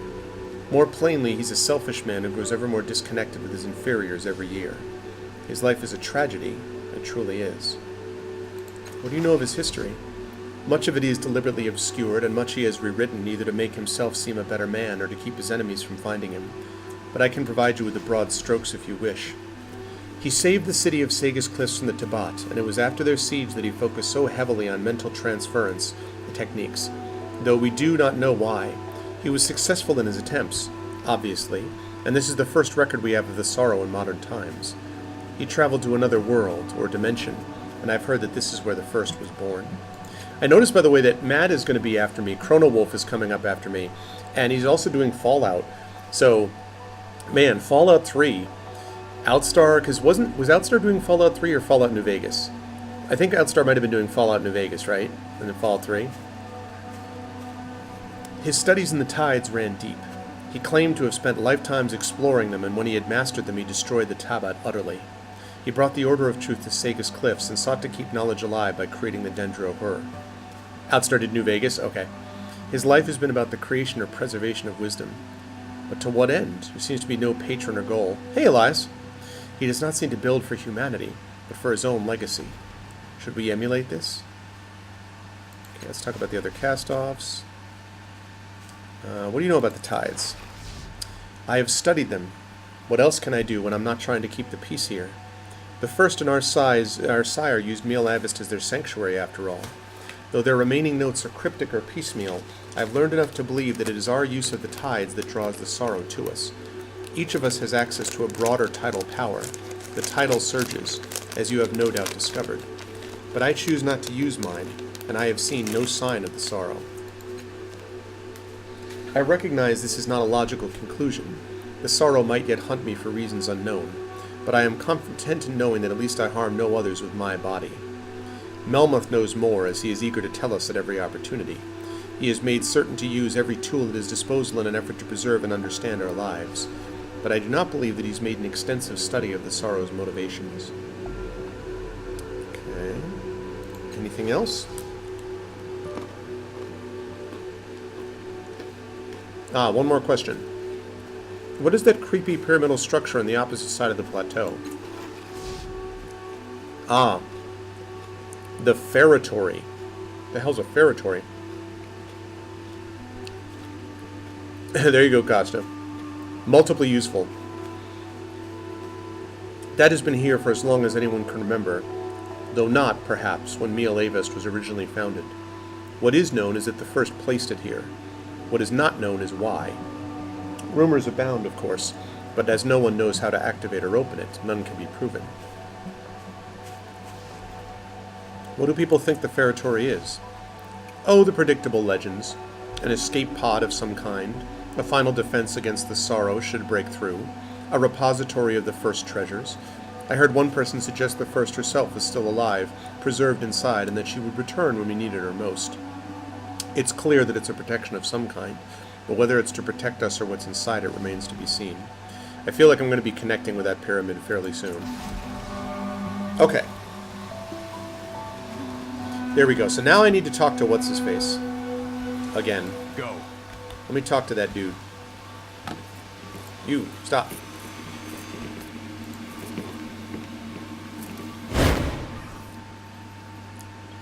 Adiris told me to come speak to you about the tides. You'll find none better equipped to answer the question, certainly. The tides are an inextricable part of us, and... Wait. She sent you to me? Interesting. Every time I talk about the tides, she argues with me, as if she'd spent a fraction of the time I have in studying them. What game is Adiris playing? She probably said that we bring pain through our existence. Let me enlighten you.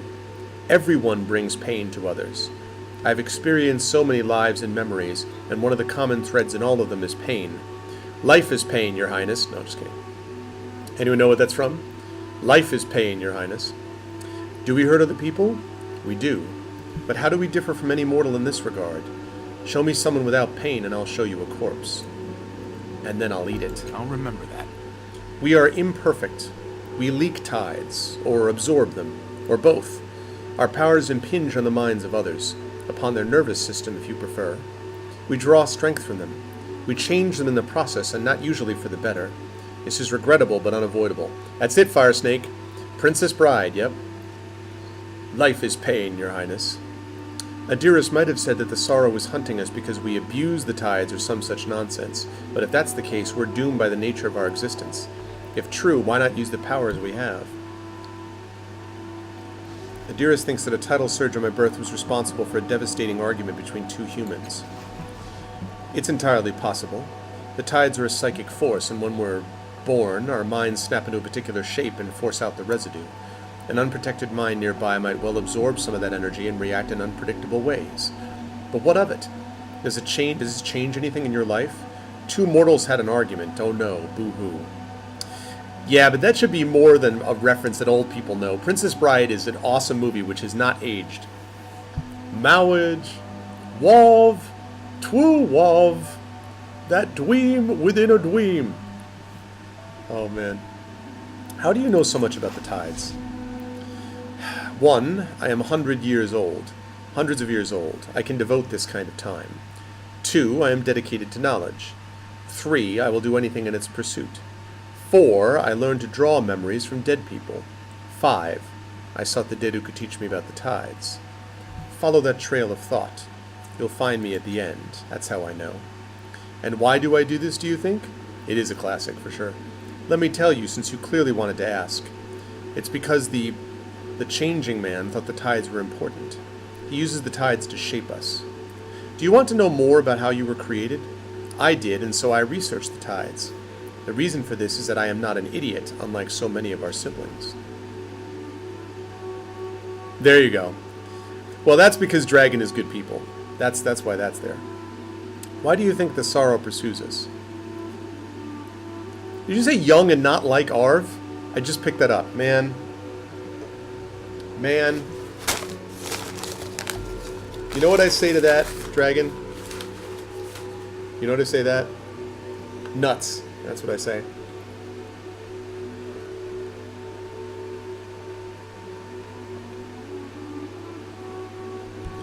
Hello, my name is Nigo Montoya.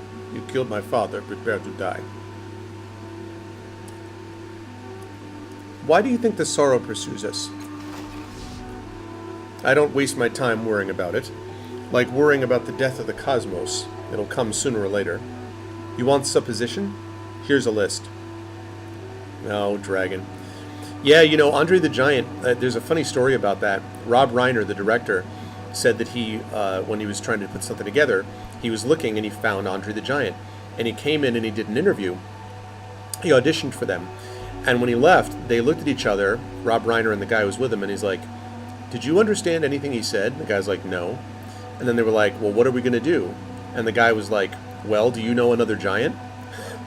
And so they ended up casting him anyway. And he was great in that role. But it was really funny. They were like, we should cast someone else. And they're like, there's no other giants. So it was pretty funny. What's up, Tobik? Eat peanuts, you'll feel less stupid. That's interesting, Tikanja. That's a good French saying. I like it.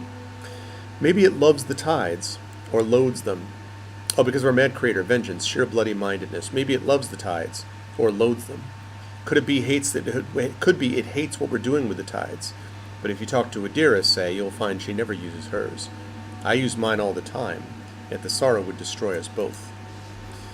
I worry more about the deaths of others and how I might gain some of their knowledge. Not about the first dead vendetta, nor our creator's desire to kill us, nor clearly not an unstoppable monster from the past. What did you mean when you said the tides were an inextricable part of us? Monkey Island came after that, I'm pretty sure. Princess Bride was 80... Actually, I don't know when Princess Bride was. Let me look. I want to look up and see when it was.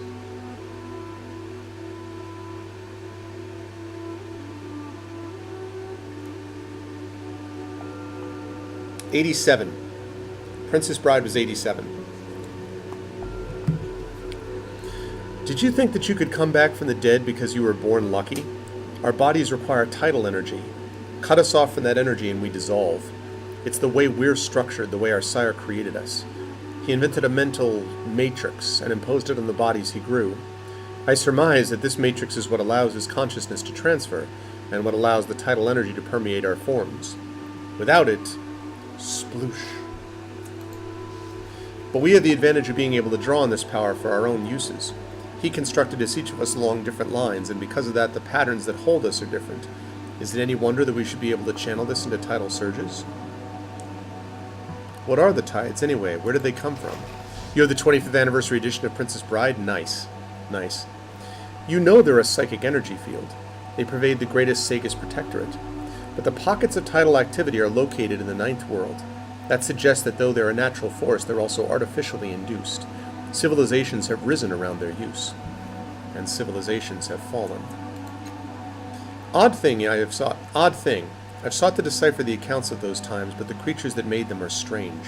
The sorrow shows up in images and sounds and spectra I can barely understand. That's why I sought a better method. You get the occasional disease, a strong mind that doesn't want to share its memories with you, but everyone wants to be remembered. Talk to the voices long enough, they realize you're their only true heir. Tell me how you know. Tell me anything more about the history of the tides? Maybe if you eat my corpse and I'm dead, you can learn some of what I know. The knowledge that I have, too much for the spoken word. It's definitely more wordy. I think that it's a very different... It's hard to compare the two games, honestly, Tobik. Tyranny is, as I've said, a very focused game. It's shorter. It's much less ambitious. I think that's a positive in some ways. I think the combat is much better in this game. I actually think the combat in this game is a weakness of the game. But this game is not supposed to be about combat, honestly. It's not supposed to be about what they call the crises in here. It's not really supposed to be about that, honestly. So, in that regard, it doesn't bother me. But I would put this almost on a parallel track. I think Tyranny and Pills of Eternity are more easily comparable, but this one is just sort of off on its own, I would say. I like it a lot too, though. I definitely like this a lot also. And yes, it's true that combat is turn-based instead of real-time. True, Chloe. Alright. Tell me more about the Dendro Horror. How about there? Okay. Alright, so I talked to him. So now I should be able to get that thing. Right, that's true. There is a lot of words, though. A lot of words, a lot of talking. Have you spoken with Melmoth, then? What did he say? He said that the tides are within us all and that we should use our powers as necessary. I imagine he called me a fool, and worse. He's done more research into the tides than anyone else in BLA Vestorps. Sorry. This fell. I haven't gotten any of the good crises yet. Oh, wow. That's interesting. Yeah, I just found the last session that I played of this a couple of weeks ago, Fire Snake, I just found that I ran into a bunch of... I had like 2 or 3 crises that I found very annoying. So maybe I was just kind of in a bad mood about it at the time. But let's see. He said I should ask where your powers come from, if not the tides. I awoke with them. They are not, as far as I am aware, any manifestation of tidal energies. It's not as though we have a measuring apparatus, of course, but I think I would know if I were using these forces. I agree with that, Chloe. I like turn-based combat better. At any rate, I sent you to speak with Melmoth. Do you believe that he's conducted his studies with anything but his own power in mind? He seems self-absorbed and lacks empathy.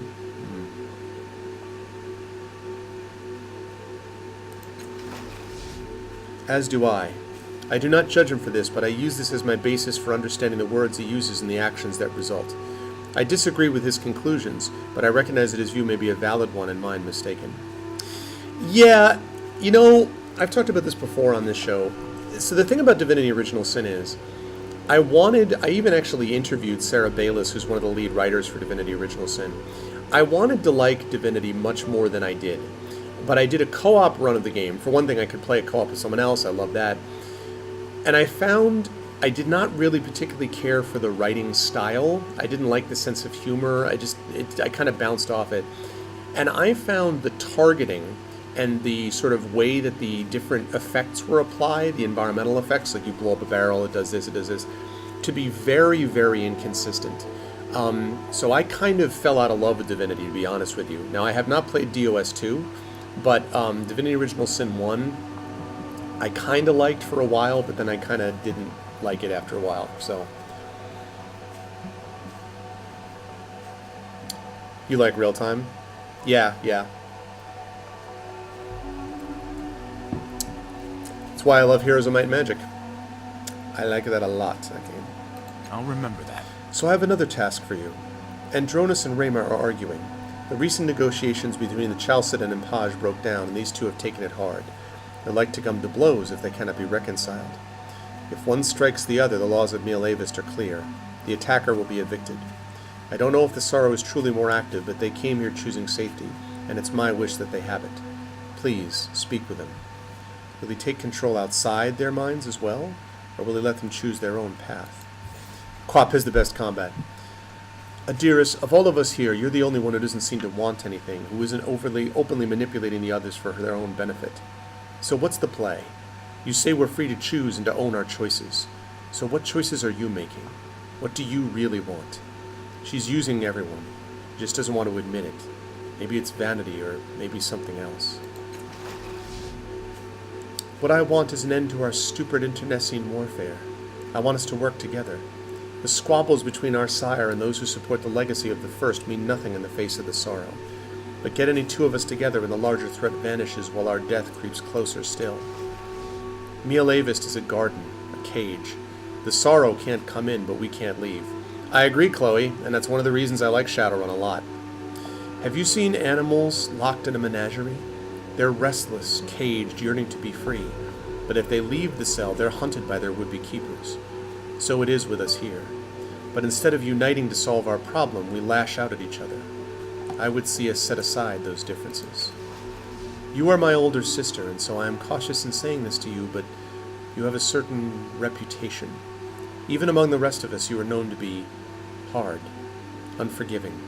You carry grudges through centuries, even beyond death. Metkina, please, you need to let go. Nearly all the authors of my tragedies had been our kind. Our sire and his abandonment in my moment of peril. The first in her order to slaughter my village. Paj, who bloodied her blade herself. Tash, who claimed to be a friend and turned on me. Melnith, who offered me aid and betrayed me to the authorities. Need I go on? Do you always act with full knowledge, sister? Are your choices made rationally, with forethought, or do you react without thinking? Think on this, and think on what example you set. You can forgive them, Metkina, but never forget what they've done. She's right, Metkina. It's time to start letting go of old hurts. You have been given a wise companion, Metkina. I'm not asking you to change now, only to consider change. As for you, youngest child, go and speak to Rayma and Andronis. I'm confident your wisdom can help them as well. Tabletop games are the best. I would agree with that generally, Rommel. I'm a big fan of tabletop games. A lot of them, actually.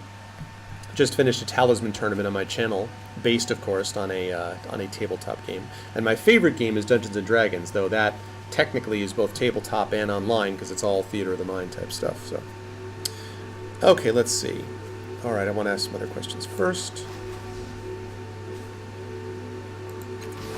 Okay. So now I have another quest, which is that I have to resolve an argument between Andronis and Rayma.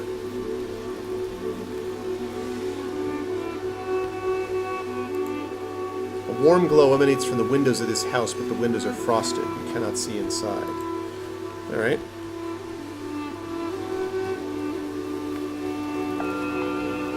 Go.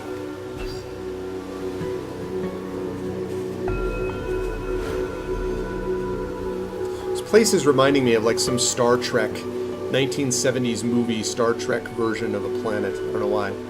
Vampire the Masquerade. Ah, okay. Well, you get along right. You get along well with our fearless leader, Outstar Walker, who's a huge Vampire the Masquerade fan. It looks dark and cool inside this living structure. Unfortunately, the door is locked. Right. Too bad then. Alright, let's go talk to Andronis and Ramus. Ah, here's the battle between the two of them. Let's talk. This man's face is flushed and angry. Veins throb on his forehead and his eyes are focused on his companion. Stop talking, Rayma. Stop talking or I'll prove you wrong right now. He planned this? Ridiculous, I would have known. Ah, but it wouldn't do anything of the sort. Even this argument is part of his plan. Do what you have to do, Andronis. If not for the law, you'd already be dead. Traitor! Fool! You child! You ingrate!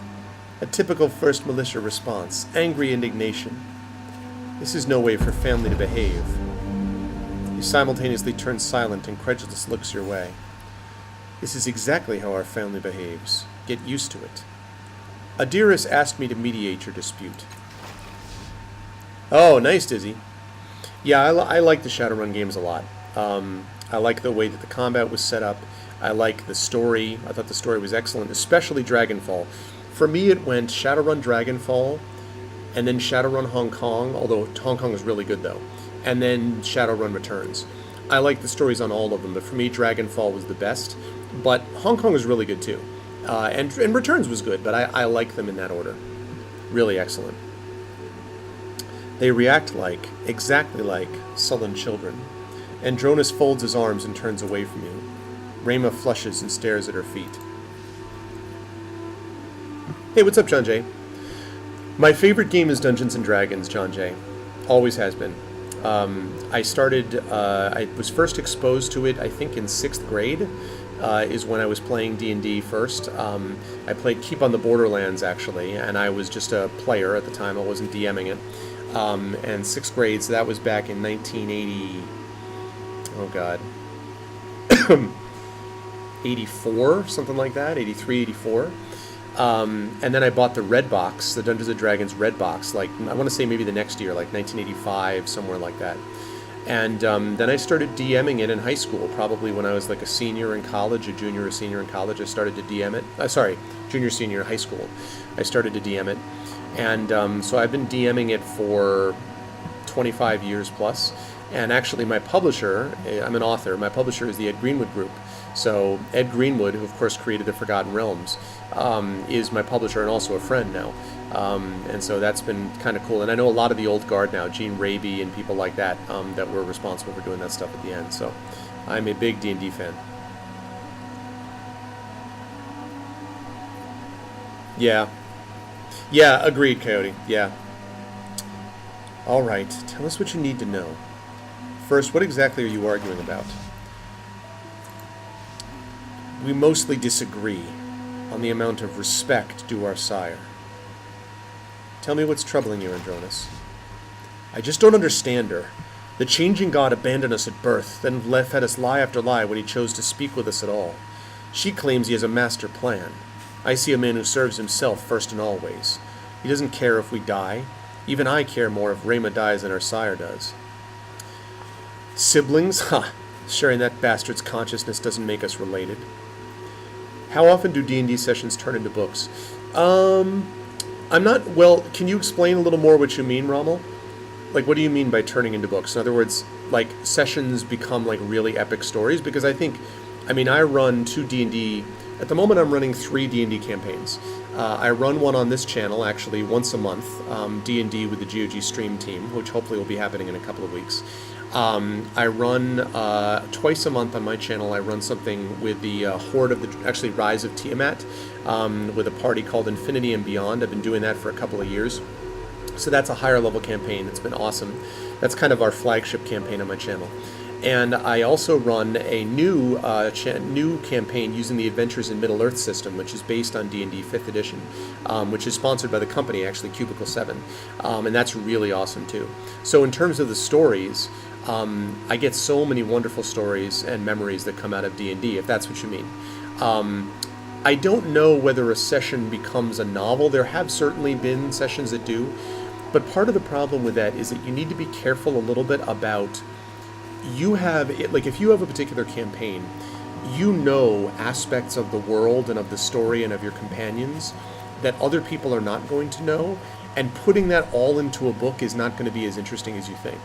So what I usually like to say about that is it's useful, and it can give you information for your books, and it can connect to it. But usually it's not like a one-on-one type of thing, where you do something and then you move into something else, because it isn't always a perfect transfer from one to the other. But I've certainly been quite inspired by D&D stuff that I've done in the past in a more general sense, for sure. How about a D&D tournament next?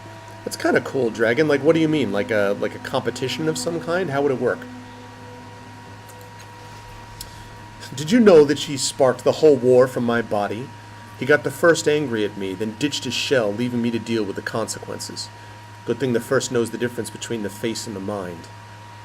But Rayma, look, I know how she feels. The sorrow was hunting all of us. It's nice to think that the changing God has a plan to protect us. It's just not true. I know. Damn it. None of us want to kill each other. You see that, right? But if I have to choose between someone brave enough to stand against our father and her, I'd drop her and mourn later. Interesting. Let's hear your side, Rayma. La Battle Royale. Interesting. I could maybe see that. Well, I wouldn't be rolling a god, but it would be interesting to see like a sort of D&D. I mean, the only thing about that is that a D&D campaign, like a D&D battle royale, would be more combat, like it would be exclusively combat, which I guess could be fun in its own way. Maybe I'll put that as a Patreon goal. That might be interesting, Dragon. It's simple, brother. The endless battle is a test, and Androna's side has been failing it for centuries. Our creator managed to annoy the first enough that she stormed off in a huff. He even did it in Andronas' body. You'd think that this big oaf of all people would understand what our sire was thinking. The fact of the matter is our father created this sanctuary for us to protect us from the sorrow. But hiding isn't a strategy. Eventually we'll have to take the battle to it. And when that time comes, our father wants an army who will follow his orders without question. He allowed the first to spread her doubts, and the traitors among us have flocked to her side. Oh, be careful with that, Sharian.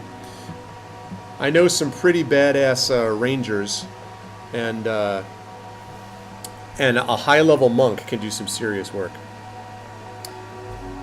I love Baldur's Gate. I also love Baldur's Gate. Top 10 games for me, Baldur's Gate 1 and 2. What do I think of Icewind Dale? I love the setting of Icewind Dale. I love the graphics, like the map design. I love the music of it, and I like the story. What I don't like is a lot of the gameplay, because it was based on, I believe, either 2nd or 3rd edition, I can never remember, but it's way too combat heavy. Like, Planescape Torment has very little combat. Icewind Dale's the other way. And I have to be honest, I've never finished Icewind Dale. I got up literally to the final battle, and then I was having a hard time. We were doing it cooperatively, and we were having a hard time winning it. We eventually gave up on it. So I want to like Icewind Dale more than I do, but it's too combat heavy for me. So that's why. What's up, Kilobyte? How are you, man? High level would be, yeah, like technically the highest level that the game... Now, there are adventures above this. But typically, if you get to like 15th, 16th level, you're pretty much pushing the edge. Like, once you get to level 19 or 20, there's no real reason to keep adventuring, honestly, because you're kind of like, you're practically a demigod at that point. So most of the time, if you get up to like level 15, 16, you're pretty much up there. So I would say a high-level campaign is, when you get to like level 9, 8, 9, you're moving into the higher levels, I think. I don't know that I would stream Icewind Dale, because I have actually, if you go to my YouTube on my channel, John, if you go onto my channel and follow me and then subscribe to my YouTube channel, I should have my Icewind Dale playthrough on there. A number of those sessions, I believe. Doing well, Kilobyte, doing well. That's exactly right. Icewind Dale is very much hack and slash. And again, the soundtrack is gorgeous. The graphics are beautiful, and it's got a cool story. Like, Icewind Dale is cool. It's just so combat heavy. Like, so combat heavy. And when that time comes, okay. Even so, I'm sure he'd hurt our father to discover so many of his children mistrusted him. Imagine how that feels, knowing that you'd have to kill some of your children to save the rest. And that's it. Simple, like I said. Andronas simply can't accept that his grand resolution is all part of our rebellion, is all part of our father's plan. Can't accept that we owe our existence and ongoing survival to him. If you hate his sanctuary so much, why not leave? And he wants to kill each other over it? Better to spend our lives in the war itself. That's exactly right. I rented an office for streaming. That's right, Kilobyte. So I am here in Kirkland. And I may be doing it again for Friday. I'm going to see whether I can be here on Friday so I can do some D&D from there. Yep, Jeremy Soule. Same guy who did music for Skyrim. Yep. Really gorgeous music. Before I make any decision, what sort of solution would satisfy you both? I don't know. Nothing you could say would make us take each other's side. Aw, thanks, Dizzy. And with apologies for Adiris, I don't want to get along with Rayma. I've hated her for too long, no offense. Honesty doesn't offend me, and we need a decision. Our points of view aren't ever going to line up. And I've heard your arguments. I'm ready to resolve the dispute. Rights issue is a shared work into work by singular individual. That's interesting, Christensen. Yeah, I mean, I guess in a way, you're right. In a way, I wasn't thinking it from a legal point of view, but I was talking about that in terms of why it doesn't always translate. Because really, the reason I love Dungeons & Dragons is it's a shared story. And you guys know, because I've talked about this many times, the reason in my life, I'm all about community and communication, right? And so I love storytelling because I think it's a big part of making those things happen. So D&D really is a shared story.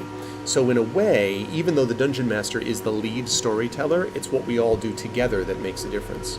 I guess I would argue, though, that the way that you shape and expand upon characters would make it a very different in-kind experience. Now, that's if you're homebrewing an adventure. If I were to try to make a novel out of the Rise of Tiamat, that would, to me, be a big problem, because even if it wasn't legally a problem, it would ethically be a problem, because the Rise of Tiamat is a module that was written by other people with its own story, like literally written by other people and sold as such. So if I then tried to turn around and be like, okay, I'm going to make this about myself, that I think would be, I'd be running afoul of a lot of things there. So for like a pre-constructed module, I wouldn't do that. But if I were writing a homebrewed module, that's something else. Like for instance, I am doing a live event at Gen Con in August. I'm a member of the Writers Symposium there. I have been for many years, which means that I'm an author. I'm a professional author, as you guys know, so I sit on panels and stuff like that. So I'm doing a live Dungeons & Dragons event for authors. There's going to be an audience there. It's called the Forbidden Library. The audience, and by the way, that event sold out in less than a day. So people really want to see it, I guess. So I am going to be writing an adventure about the Forbidden Library.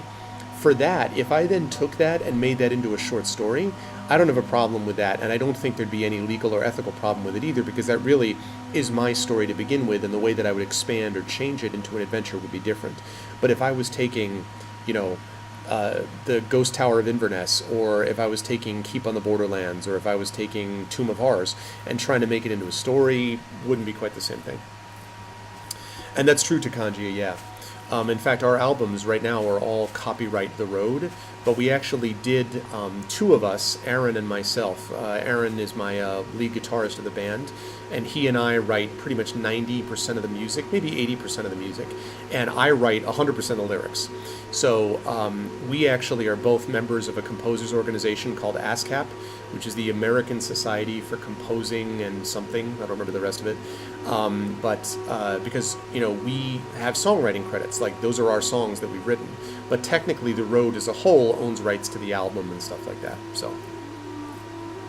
And in fact, I think I may have told you guys, not to get into a copyright discussion, but on YouTube, I got a copyright, not flagged, but I got a copyright little note about my channel that was using my music, and I'm like, what? And then I remembered that I use CD Baby to distribute our albums, and we monetized it through CD Baby.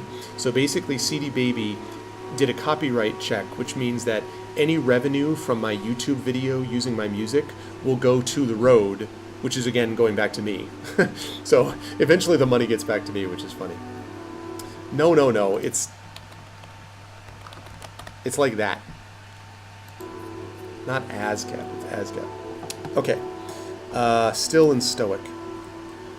You were engaging everyone in this petty argument. Both of you just leave me alive till it's settled. Right. And Jordan, she's right. You clearly hated here. Leave before this argument turns to violence. Remy's right. Our sire doesn't care about us. Sometime outside Neil Avis might convince you that. Go. I want you to stop this argument right now. Neither one of you is right.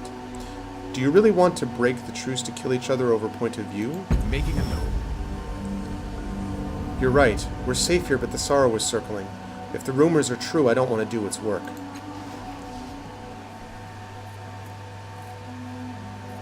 Okay, I will do that. Thank you, Disculty. That's helpful. Thank you. I will, as soon as I won't go back to her then. I'll just go and explore the others first. Maybe you need to see a support group. There you go, Kel, exactly.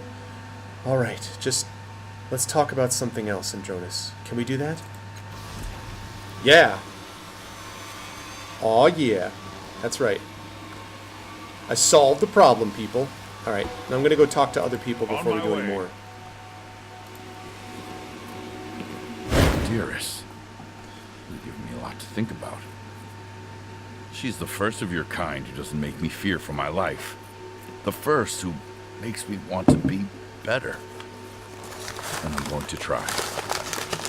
Doesn't mean I don't want answers, mind you. But I'm going to work with you. They can serve a greater good, and yet most of them don't. Give me your opinion on Mil Avist. Every one of these people have been touched by the changing God. Every one. And look at them. They all seem scarred and fragile. All of you are suffering. But it doesn't compare to the suffering you've all brought to the world. Okay. I didn't want to talk to you in the first place, Alagern. Oh, Rin wants to talk to me also. Yes. Okay. Brain food, exactly, Aroma. Alright, let me talk to Rin. What was the dearest talking about? The tides, I mean. Tides are a thing an ocean has, not a person. What did she mean? I believe I do, John, yeah. I have all of my YouTube is organized with playlists, but that's about the last couple of years. There was the first, when basically I opened up my YouTube channel when Twitch made us all move our videos away from their archive system, after which later on Twitch changed their mind and now they have an archive system again. But anyway, so when they did that, they only gave us a few weeks to do it, which was ridiculous, by the way. So we had to go over, and so a lot of that early stuff is not really well organized, basically. But I tried to do the best I could. I think most of the stuff, though, is organized in a playlist there, so you should be able to find it. And you'd be able to find much of what I played on there. Because I played Baldur's Gate 1 with the Infinity and Beyond crew, then I played Baldur's Gate 2. I played, as I said, almost all of Icewind Dale 1, and now we've been doing pen and paper D&D since then. So yeah. Thanks, Kel. And I'm almost to 500 subscribers on YouTube, by the way. So if anyone wanted to go over there and just throw me a subscription, it would be awesome. No particular reason. I just think it'd be cool to be like, yay, 500 subs on YouTube. That'd be neat. Okay, the tides are an invisible force. My body uses them to stay alive, among other things. Other things, like hurting people. Not if I can help it. Good. That's good. The woman who stole me, Tall, used to do that to me. Yes, Siege of Dragonspear is on there, yep. Because I played that on this channel, actually. I played this on Pen and Pixels. So yes. That, John, if you look under my pen, I have a separate Pen and Pixels playlist, and Siege of Dragonspear is on there. For sure, I know that. Currently 493. 7! I only need 7 subscribers! 7 to get to 500. That'd be cool. She said it helped her that she'd kill a grown-up if she couldn't use me. I remember that. She hurt me, made me feel sick, sad, and dying. I wanted to die a lot. That's why I ran away. I know it's none of my business, and I probably won't even know if you do it, but promise me. Promise you won't hurt anybody like that, ever. I can't. I just can't. I won't do it unless it's absolutely necessary, like to save your life, for example. That makes sense. I'll accept that. Okay. So I talked to Rin. Learning begets doing. 495. Oh, we're only The four. other way. Yay! 5. We're only 5 away. I don't know that I get anything for having 500 subs. I just always thought it would be kind of cool. So that would be neat. 5 subs away. Yeah, that's something I could do. Okay, what the hell is this? This enormous tower, the enormous tower jutting out of the ground looks like a weapon or an antenna of some kind. Makes a soft hissing noise and smells faintly of yeast. See, this is one of the things that I think Dusculty would agree with me. This is kind of what Numenera is like. Numenera is just sort of a thing. Oh, that would be nice, Dragon, yes. Numenera is like its own deal, like a metal and magic, and it smells like yeast. Like, that's just, in a lot of places you'd be like, what? And you just kind of accept it because it's coming from this. It's coming from it's coming from Numenera, and so it's a little bit different. 497. Thank you for the follow. Thank you for the follow, John J, on my channel. I appreciate that. 497. Yeah, exactly, Disculty. Yeah, you just have to go with it. Fine. This monument tapers to a narrow point. From a distance, the obelisk appears several meters tall, but when you stand at the foot of it, some kind of optical illusion makes it look as though the obelisk keeps going, rising narrower and narrower into the wide sky. Oh, you already follow me? Oh, okay. Oh, thanks, Christians. I appreciate it. I want to touch that tower, but I want to save it first. All right, let's touch it. You only had it bookmarked. Oh, okay. The moment your fingertip grazes the dagger-like stone, your mind is seized by cold fingers and hurled high into the air. Shreds of cloud whip past. Stars streak by you and are lost in the void. Ahead, a light blooms, threaded with silvery ribbons of time. You plunge into the light, and a vision of the future unfurls. You see yourself watching the horizon with a thoughtful expression. No, wait, it's just a sneeze. The prophetic light fades, leaving you standing before the obelisk once more. You study the monument, frowning. Though the vision felt true, it hardly seemed to have been worth all that effort. Perhaps touching it again will yield different results. Okay. Okay. See yourself asleep, bundled in blankets, snoring loud enough to tear holes in the sky. Also, you're drooling. Your vision clears. I'm going to keep touching it and find out. Vision of finding the horizon and sneezing. You see yourself staring mournfully at a half-eaten bowl of stew. It certainly looks good, but judging by your future self's expression, it was an utter disappointment. What is this thing? Something is stirred or awoken. Your mind lances into the sky.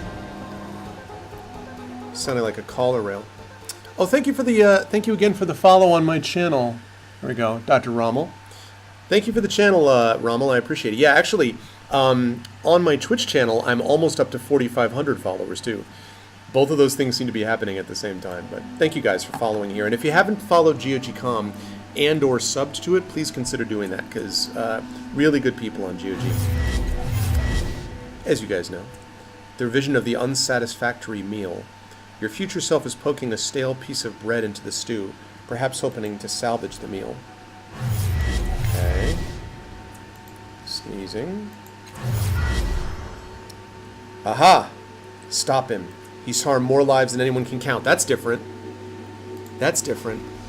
She's the same ghost you met in the Fifth Eye and in the Labyrinth after that, but you don't know who she's talking about.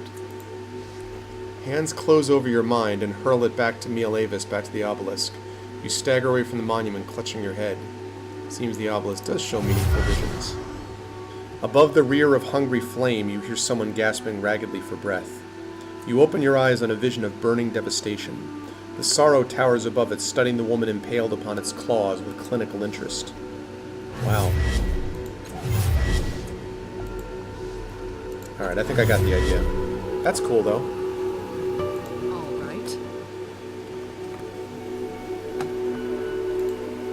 This building contains living quarters, presumably for cast-offs who make a semi-permanent home here. The doors to the structure are locked at the moment. You won't notice I'm gone. Okay. So now we've almost made the full circuit of this place. One would have a fantastic view of the plateau from the building on this verdant crag. This all feels extremely familiar. Yeah, I'll bet it does. Okay, so now we've got one person left to talk to before we talk to her. And the person we have to talk to is this one, and then we can go back and talk to her. This slim cast-off looks to be in his late teens. Yeah, that's exactly who I'm talking to right now, Duscalte. I'm going to talk to him and then go back and talk to her. And by the way, everybody, we've got about a half hour left of my cast today, and then I'll be giving way to Chrono Wolf, who is going to be playing some Fallout 3 for you, heavily modded. Chrono Wolf is a friend, good guy, and you guys should be checking him out in a while too. Yeah, agreed, John Jay. This slim okay, carries an odd-looking device that resembles a scorched circle, and it's not hard to draw the connection between it and the red mark of a recent injury that travels along his forehead and under his hair. The man seems confused, hesitant, as if he has so many questions that he isn't sure which to ask first. I want to ask... I'm not sure. I want to ask you a lot. We all do. About him? No, something he did? Maybe. Yes. Oh, sure, no problem. Yeah, Chrono, that's fine. Fortunately for you, sir, I have this office rented until 5 o'clock my time, so I can stick around a little bit longer, and in fact, I'll do that, and then I will get my D&D stuff set up for my cast on Friday. So yes, I'm happy to do that. In my office. But if I'm going to do that, guys, the only way I'm going to be able to go overtime a few minutes is on the one way to do it, guys. And that's with more cashews. And that's true.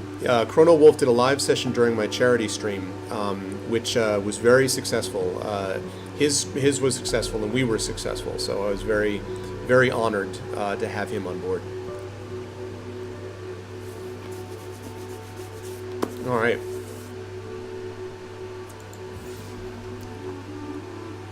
Cashews are the best fuel, for sure. Cashew later. That joke was pretty nuts. I'll be here all the week. I don't know him. He's a newer cast-off. At least within the last century. Looks like he's been worse used than all the rest of us. Who did you mean when you said we? I once fought in the endless battle. I found this in a giant clay hand, trapped in a half-shattered block of stone. I took it. Put it on. I saw darkness. I knew I was inside the owner of that hand. A clay automaton imprisoned. Knew I could control it. I did. Broke it free from the stone. Used it in service of our sire for many years. Thought of it as my armor.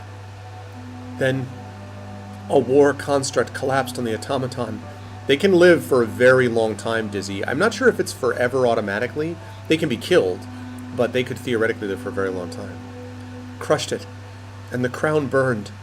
I remember screaming, then 100 voices in my head, arguing with each other, shouting, fighting. The automaton wasn't armor. It was a container for gods. Did you say gods? Yes. My armor wasn't a tool. It was a locked chest with a hole inside. A deep hole full of terrible gods. Rin, can you help him? I can try. I don't understand these gods. They aren't like any I've ever met. They didn't speak anything like a proper god. They are rude. All believes they're prisoners, and also not gods at all. I offer apologies, sir, for I cannot help you. Yes, he said as much to me now that I can understand it. What was the endless battle like? Remember that. We were killed. The dead crept into my mind. They told me to kill more, and I did because that's what we do. It's in our nature, you know. We're worse than animals, cast-offs, human. Whether created or evolved, we're all inclined to conflict. That's interesting, Disculty. There might be something to that. I mean, I feel like this game is very ambitious. Of course, Pillars was ambitious as well, but I think this game was more ambitious because getting the feel of it is so important, you know? And I do think they got the feel of it down, so... there's some good ones there, X5. There's some good ones. I like it. Alright, what kind of questions did you have for me? You forced your way through our portal. It kept us safe from the sorrow. Now it's open. You were reckless. You've exposed us. Maybe killed us. I don't want to die. You need to tell me how bad it is, and I need the truth. Have you seen it? Have you seen the sorrow? Yes. I knew it. We're running out of time. Now listen. This is even more important. Have you abused the tides to change things? To influence people? Unfortunately. Then it'll find you. Find us. Every use of our power draws it like a fire in the sky. You should leave. Maybe it'll follow you and leave us alone. Do you want to ask me more questions? No. No, I don't. You should go. Go before it comes to all of us. For all of us. I should be like Shepard. I should go. Okay. I'm going to save this in one of the larger ones. Or one of the regular slots. Okay. Now... Okay, so now we've finished all of those.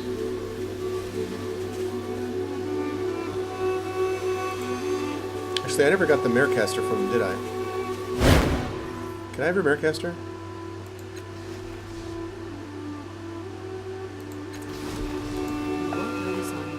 Alright, let's talk to her.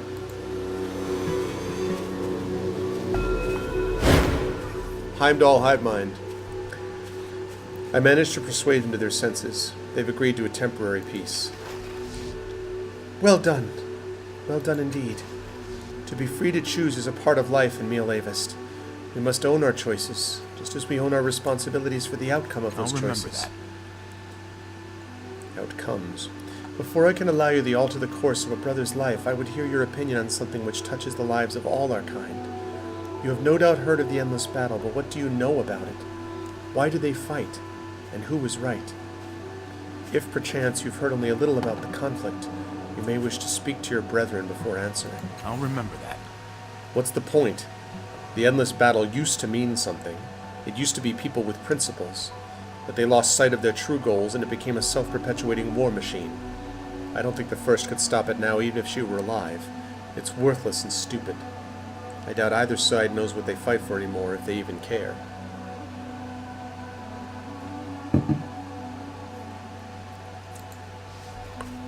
A not uncommon opinion, Matkina, at least among those of us who abstain from the fighting. What about you? Have you an opinion as strong, or do you wish to gather more information before giving an answer? I think I've already talked to them actually about the endless battle, but just give me 1 second, guys. Checking in on something. Lovely. Okay. I've only dropped 14 frames since I started. That is awesome. Actually, I could have switched that to 60 frames a second, actually.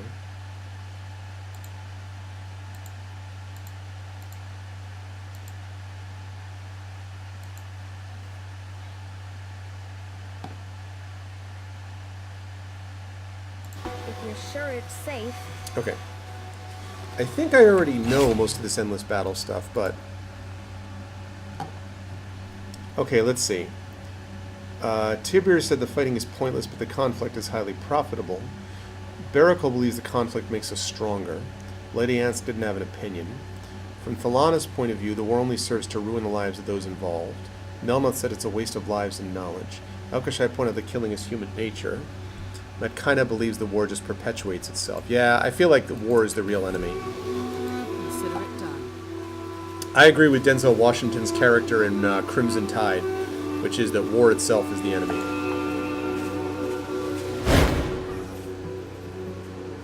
I can give you an opinion on the endless battle now. What do you think of the endless battle? The truth?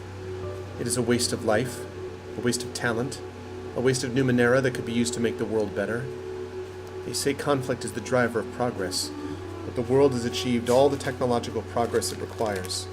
The progress we need is in learning, in the humanities, in learning to communicate well and truly with one another. I actually partly, war never changes. I actually partly agree with that concept. Not so much that the world has achieved all the technological progress it requires, but rather that we need to make equal progress in things like humanity and ethics and communication, things that are not technology-driven per se. Technology can facilitate it, but it doesn't create it, right? But both sides claim to be doing it to protect us, and can I truly argue with them? No. I can give you an opinion. Very well, what do you believe the point of the endless battle is? Each side's trying to achieve its goal through force. It's war, senseless violence caused by pride. None of my business. Killing each other is deeply their instinct. It's human. There is no point. It's a waste. I agree with you. The war is folly, but both sides wish to protect us. It may have mattered once, but it's devolved into a self-perpetuating quagmire. The only purpose it serves is to ruin the lives of those it touches. There. That's it. A fair point, I admit, but does it ruin all the lives it touches? Do some benefit? Indeed, what of the suppliers, the camp followers, the arms merchants? You would strip away their livelihoods in the name of peace.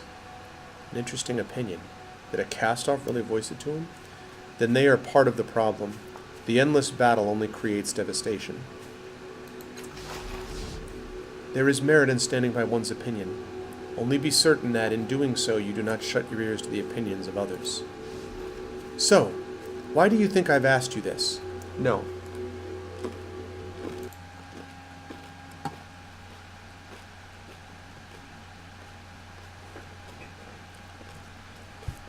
Right, Dizzy. That's of course the opinion of Werner. Oh God, I never pronounce his last name right. It's either Vinge or Vinga. I never remember if it's Vinge or Vinga, who is the one who really kind of suggested that idea. I don't know that I agree that technology is impossible for humanity to comprehend it. I've always thought that there's a parallel course. My feeling is that what distinguishes us is our ability to think, in some cases, beyond our own self-interest. It's the ability to think of others, to do things altruistically. Oftentimes we don't do that. But the fact that it's possible to think of that, to be empathetic, to inhabit the imaginative space of another person or another group, that is an extraordinary ability. So in a way, I think that when we think of technology as a tool, but not as an end in and of itself, and when we can reconnect with each other, almost along a parallel track, the technology itself becomes, how do I put it, sort of orthogonal to the overall idea, right? Not that technology is something you either fight against or you run towards, but something which is its own thing, which can enhance or destroy.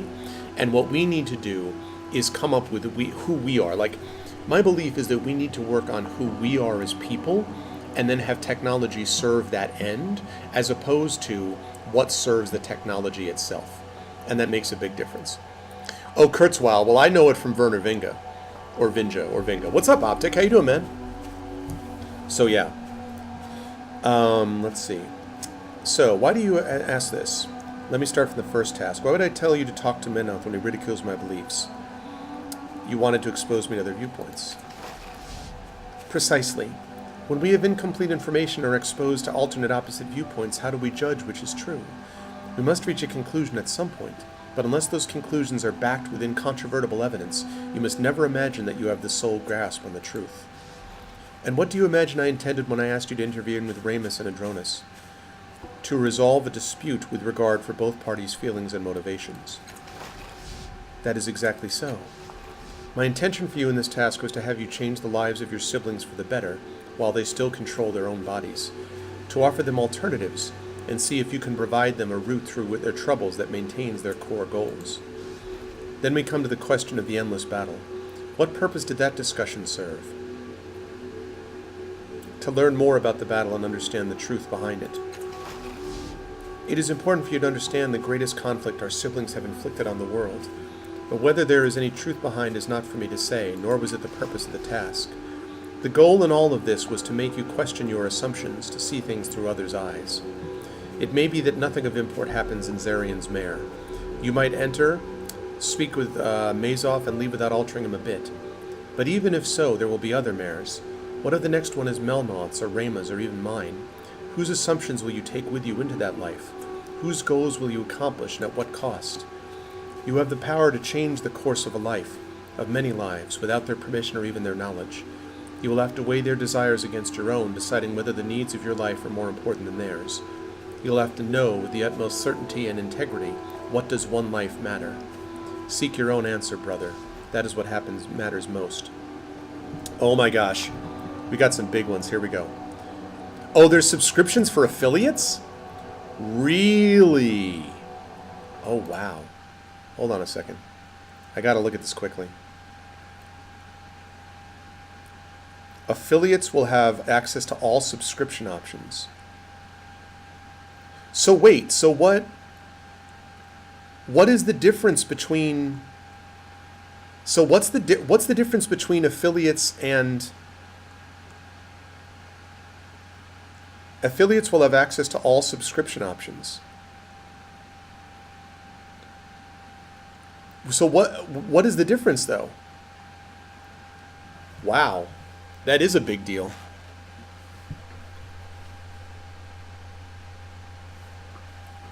Oh, because they'll have one sub-emote for subscribers and 2 additional slots?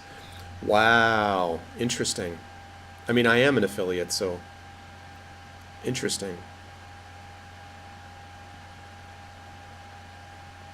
Yeah, the verified thing. But I mean, what good does that do, though? It just gives you a check mark. I mean, frankly, if this gives you partner help, I mean, that's one of the reasons. Wow, that's neat. Okay. Well, I got some sub-emotes to think about then, I guess. Interesting. That's cool. Okay, here we go.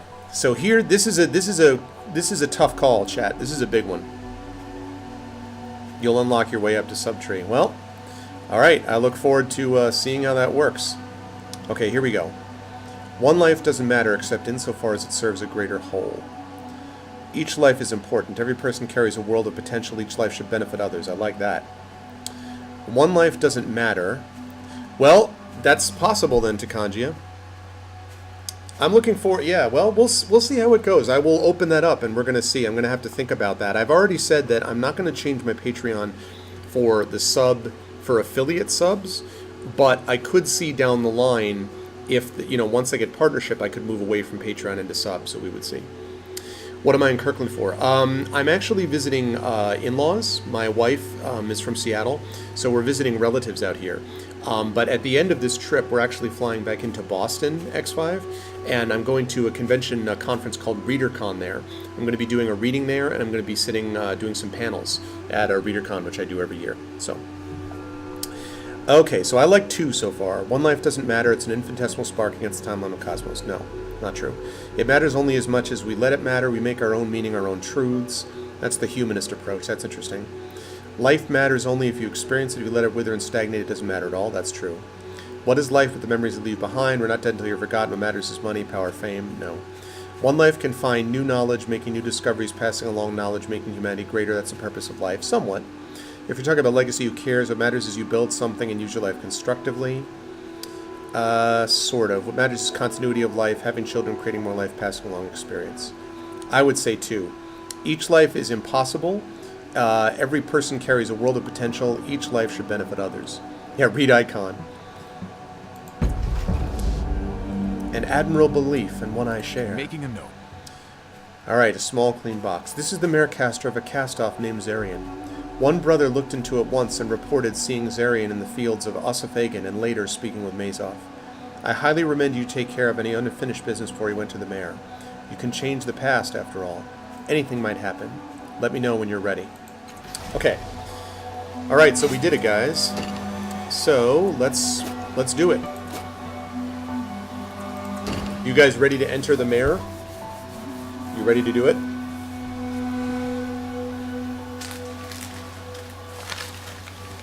Before you go into a mare, it's always important to have some caramel cashews.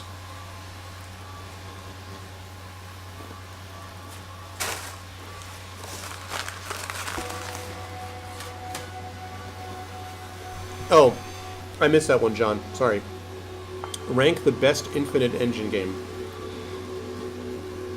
For my money, the best Infinity Engine game is Baldur's Gate, with its expansions. That's my favorite. I think probably the best Infinity Engine game is... my favorite is Baldur's Gate 1, but I think the best Infinity Engine game is probably Baldur's Gate 2, with its expansions. And then I need to think about it. Planescape Torment is amazing. I loved Planescape Torment, but it's a very different kind of game. Icewind Dale, as I've already said, beautiful soundtrack, beautiful graphics. I love the story, cool characters, but the gameplay I'm not crazy about. So for me, it would go Baldur's Gate 1, Baldur's Gate 2, very close. Planescape Torment, Icewind Dale 1, and then I haven't played Icewind Dale 2, so I can't put that in there.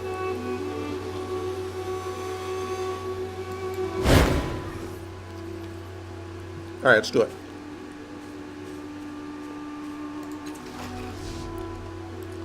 You have proven to me I can trust you. Only remember what you have learned in these tasks. Be gentle with Zarian. You are violating his mind. Be true to his path. Find what you need in return without causing him harm. You have a duty to preserve his life as he intended it, if at all possible. Okay. Here we go.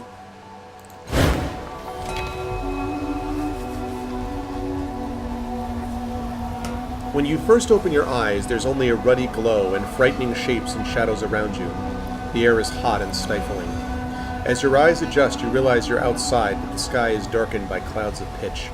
The ruddy glow comes from lava flows as they trundle down distant mountains into the webbed volcanic fields all around you. Sharp towers pierce the sky, tapered like the bones of a rib cage. Indeed, they look like bones in every way, as does the ground beneath you. You appear to be standing on the spine of an enormous beast. The bottom of its jaw can be seen far in the distance, half buried beneath a layer of cold lava. Most of the bone towers look identical, but one shines from the inside with an odd blue light. The top of the glowing tower has been snapped off, and what looks like a transport hovers next to its peak. It's your transport. You were sent here to find something. Twisted bridges connect the spine to the volcanic fields around you. In one direction lie enormous formations of obsidian, arches, spires, a wall. In the other direction, a narrow path is carved into the mountain face. The field leading to the canyon is illuminated by hundreds of glowing lights. You know this body wasn't sent to find Madoff, but Adira said he'd appear. Perhaps following through events will lead to him. Let's do perception. Explore the towers around the spire.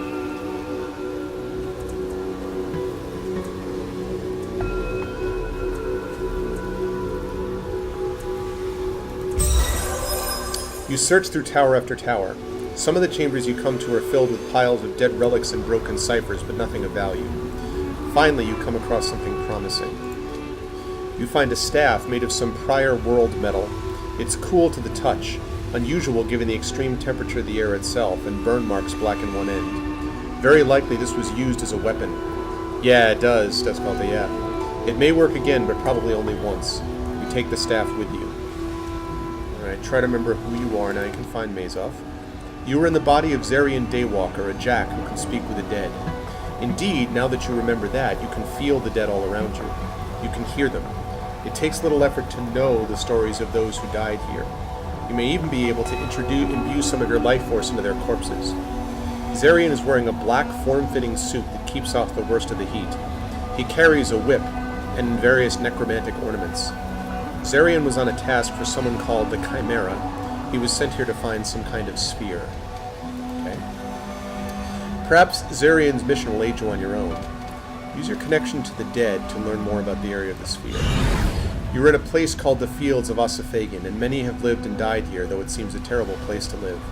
Scavengers from Sega's cliffs have been through here in recent centuries, seeking 10 treasures of the past. Wadib. Before that, it was mutants fleeing revolution after bloody revolution in a place called Harif. Beyond that, refugees from a village called Shuena. Beyond that, the Ossiphagans themselves.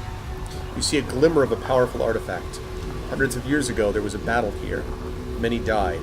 2 people, a middle-aged woman and a teenaged girl, fought over a copper sphere at the top of the glowing bone tower. There's that sphere.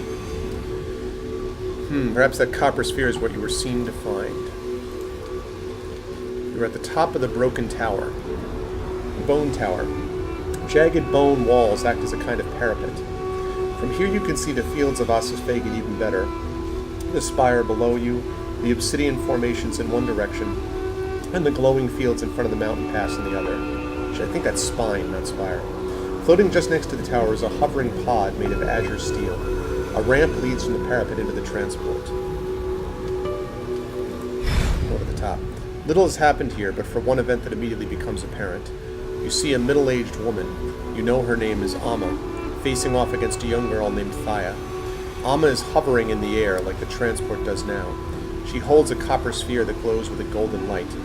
Angry words are exchanged, and suddenly Thaya leaps off the tower and tackles Amma.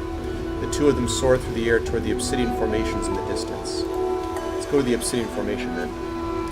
Crossing the volcanic plains, you arrive at the obsidian formations. Massive structures of cooled, shining rock leap from the ground, curling into impossible shapes. An enormous black wall rings most of the formations, rising 100 meters out of the ground in places. The obsidian formations are dark, quiet, and desolate. A hot wind blows from magma. Hot magma flows farther off, but here nothing flows and nothing lives. In the distance, you can see the spine and the bone towers, and in the other direction, the plains stop at a sheer cliff face with a mountain pass carved in between. Now let's explore. You search for anything remotely interesting, but the place is barren. As you're about to leave, an orange glow reflects off the rocks ahead. An enormous paw steps in your path, and the rest of the creature emerges. It's like a pillar of light with claws. 100 faces twist in its body, emerging, howling, then melting back into the curling fire. The creature is easily 3 meters wide, and at least twice as tall. The word Gamoran bubbles to your mind. Well, I better use this staff. Yeah, I can understand that, John, sure. You aim the charred end of the staff at the center of the gnome and press the button on the side. Thunder claps in the air, and a scalding beam of light strikes one of the Gnorm's faces. Oh, crap. Oh, it wasn't attacking me! The Gnorm howls in pain. Its rage wasn't directed at you before, but it's not now. It charges at you. Shoot.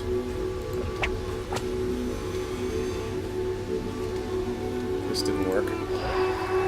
Gnorm lets out a piercing cry. It stays right on your tail the entire way, forcing you to sprint, gasping for breath in the hot air. You can feel the Gnorm's face like a hand pressing against your back. It presses harder, squeezing your mind. The Gnorm's howl makes the ground tremble. Suddenly the pressure releases and the air turns burning cold.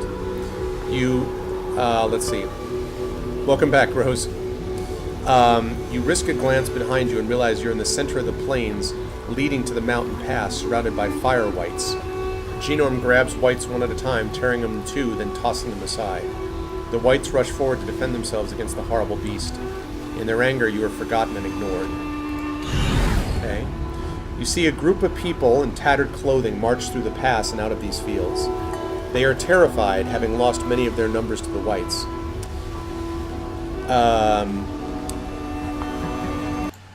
So what is this now? Okay. Wights. You see two figures riding a small flying platform, almost like a shield. Suddenly the platform teeters and the figures fall.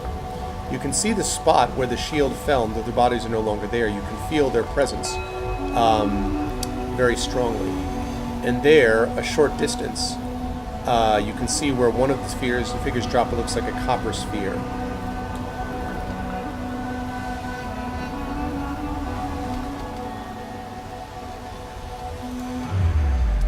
Though there are no bodies on the surface, you can feel the dead beneath the rock, preserved by magma that has flowed over this spot over the centuries. One is a middle-aged woman named Amma. The other is a girl, but she is strangely silent. Even with your strange powers, there is nothing there to speak with. Peace, says Amma. Is it better? Better, yes. Better oblivion. Who are you? Amma. No, not Amma. Shelved, cast away. Eaten and alive and eaten again. Not Amma, food for wights. What happened to you? Buried to death. Before that lived. Before that died. Before that lived and died and lived, and so many cycles, so many deaths. Before that someone else, awoke and remembered. A fight. A girl. Or Limneon. Okay, you see in the fields in the distance what she's talking about. You're a Limneon, a sphere of burnished metal lying in the rock. And you know this is what you were sent here to find. Why can't I speak with the girl? Gone. Gone, but not gone. She woke something. Vengeance, though no vengeance is in her. Okay, go back to your piece. Get the sphere. Slip in and grab the sphere. None of them notice at all. Alright.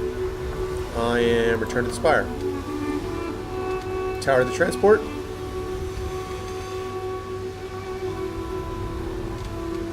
Enter the transport. You step aboard. The transport does not appear to have been made with adult humans in mind. There is only room enough for you to lay down, and even then you have to roll on your side and bend in your legs slightly. As soon as you've done so, the ramp recedes and the doorway disappears. Your stomach lurches as the transport takes to the sky. At first you try to peer out of the tiny portholes, but all you see is pitch black, presumably the volcano's black clouds. Eventually they're replaced by the black of a starry sky. You try to see the land below, but it's impossible in the cramped space. Hours pass. Finally, the transport slows. Its humming ceases and the door reappears. Whoa! You step out of the transport, stretching painfully. You're in a strange cavern. Artifacts are strewn everywhere in various stages of repair or experimentation. One wall is covered by a network of displays showing people and scenes that mean nothing to you. In the center of the room is an enormous cage made from steel tendrils that twist together at the top. The cage glows for a moment and a figure walks out. He wears a thick cloak, but his face is most strange. It shifts and blurs, changing its features constantly. You get the impression you're seeing a person, but you can't define what that person looks like at all. His name comes to your mind immediately, the Chimera. Excellent. I knew your unique gifts would come in handy, Zurian. I'm impressed that you found the Orlimnan so quickly. The Chimera sets the Orlimnan on a nearby table with a clunk. He immediately picks up a variety of scanning tools, one after the other, probing the Orlimnian and its secrets. He seems to have forgotten about you. You look around the cavern, but there are no entrances or exits, nowhere that Mazov could be except for the cage. Okay, let's figure out how it works. I know, right? Take 2 steps towards the cage. At the moment you reach your hand towards it, the Chimera stops you with a bark. What do you think you're doing? Your mission is complete. I have no purpose for you out there. Where is Mazov? I need to speak with him. Mazov?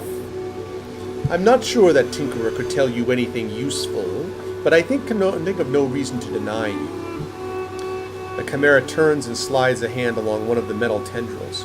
Although no discernible interface appears, he presses his finger against the metal twice, and the cage begins to glow.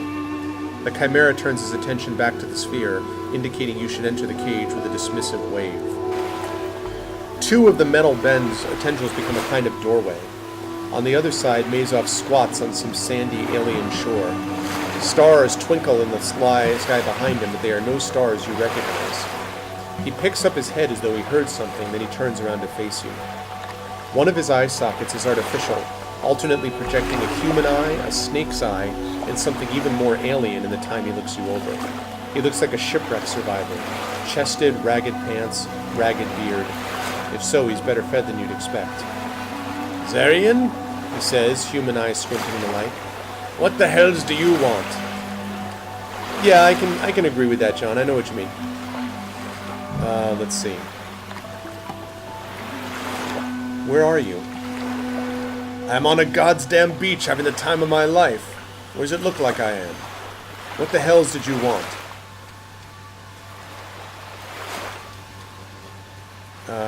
Let's see. I'm not really Zara. Let's see. Are you really Mazov, the one who talks to machines? Who are you? The resonance chamber has been smashed. I need to know how to fix it. Well, it ain't that hard if you know the basics. The chamber's crystal, yeah? So it's grown, not built.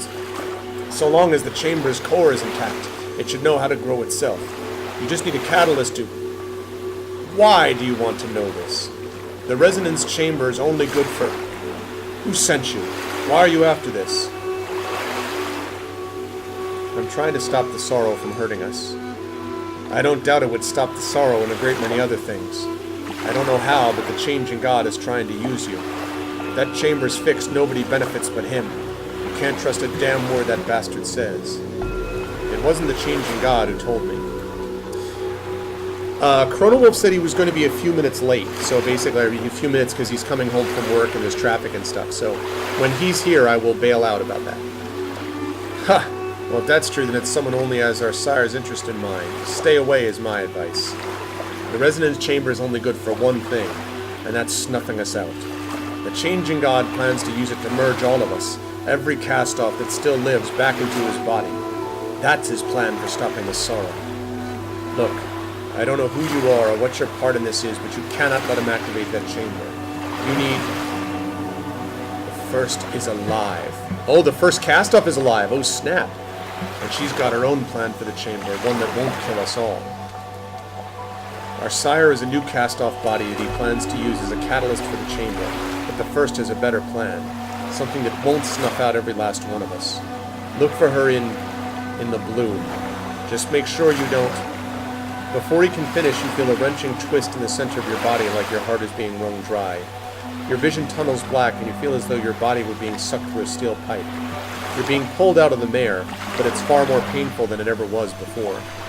Then maze off the cave and everything else disappears. Whoa. I wonder if she was watching me and if she's pissed about that.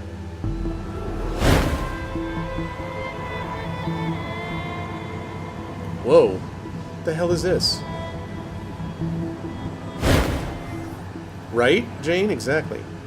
You plant your hand on the icy floor and push, staggering up to your feet. Every inch of your body aches as though you've been crushed in a massive hand. The specter stands before you, impassive. It may be your imagination, but he seems more solid than before. Collect my thoughts. You concentrate, struggling to gather your thoughts, but they whirl through your head like hot sand.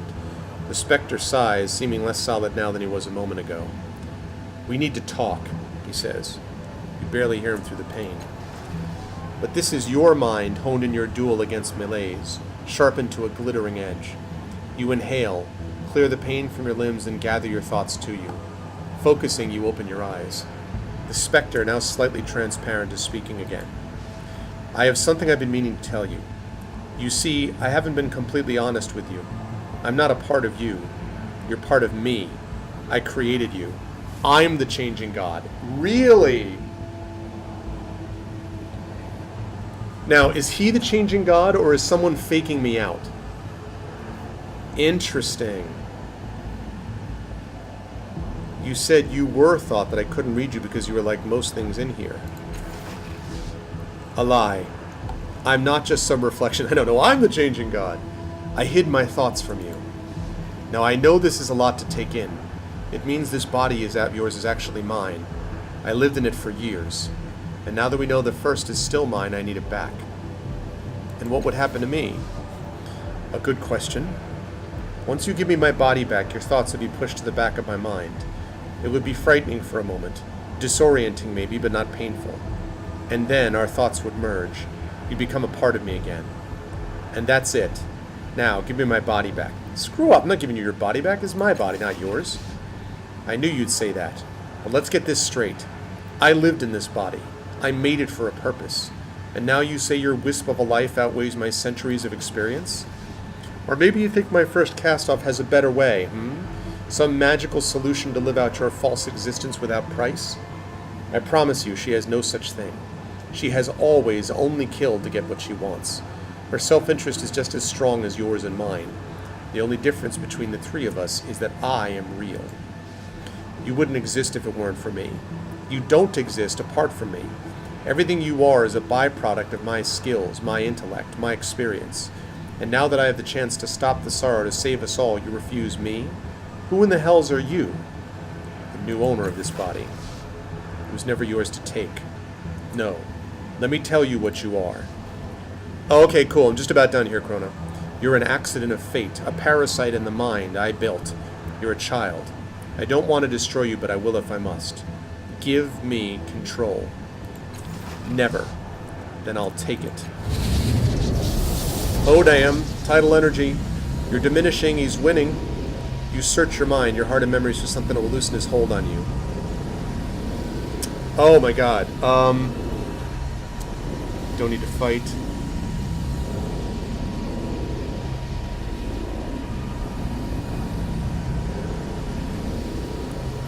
Psychic Warrior.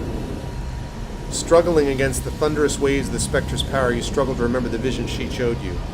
But the pain, the noise, they bind you in screaming chains, holding you a hair width from the gift she gave you.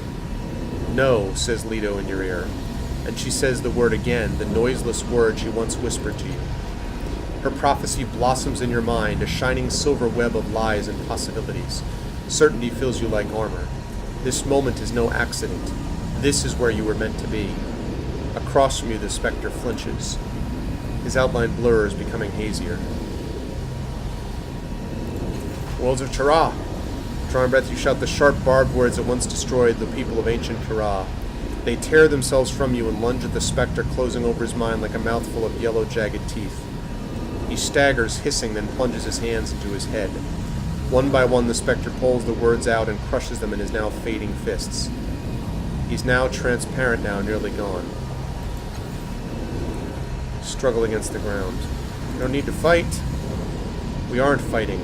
An argument requires two people. At best, you're a muscle cramp, a headache, and you will subside. I'm gonna rip you out of my mind. You won't live long. In another few minutes, your mind will be tattered wings of thought, fading into the air.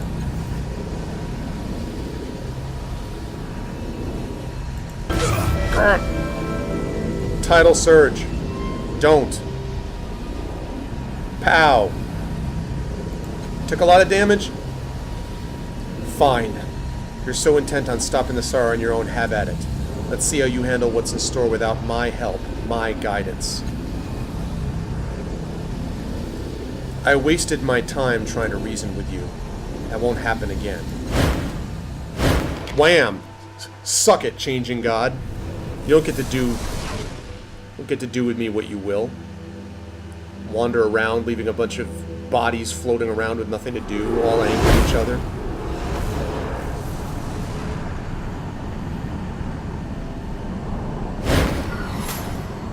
As the portal closes behind you, something feels off. It only takes you a second to realize the specter is gone. He's quieter now in the calm of your mind. But he's not truly gone, is he? You could still feel him out there watching, waiting perhaps for a moment of weakness in which to strike. Wow. More or less. I mean, here's the reality. All I've discovered as I've wandered around here is that the changing god basically just dumps a bunch of people all over the place. And after a while, that's got to stop.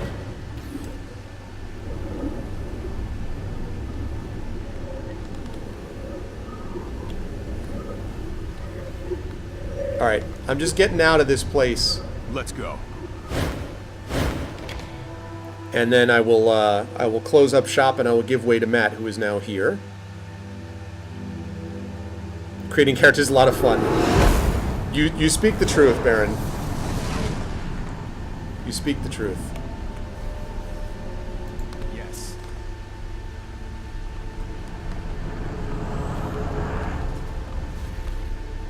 Yes. I can breathe again. First rule about gods is that they're immortal, yeah.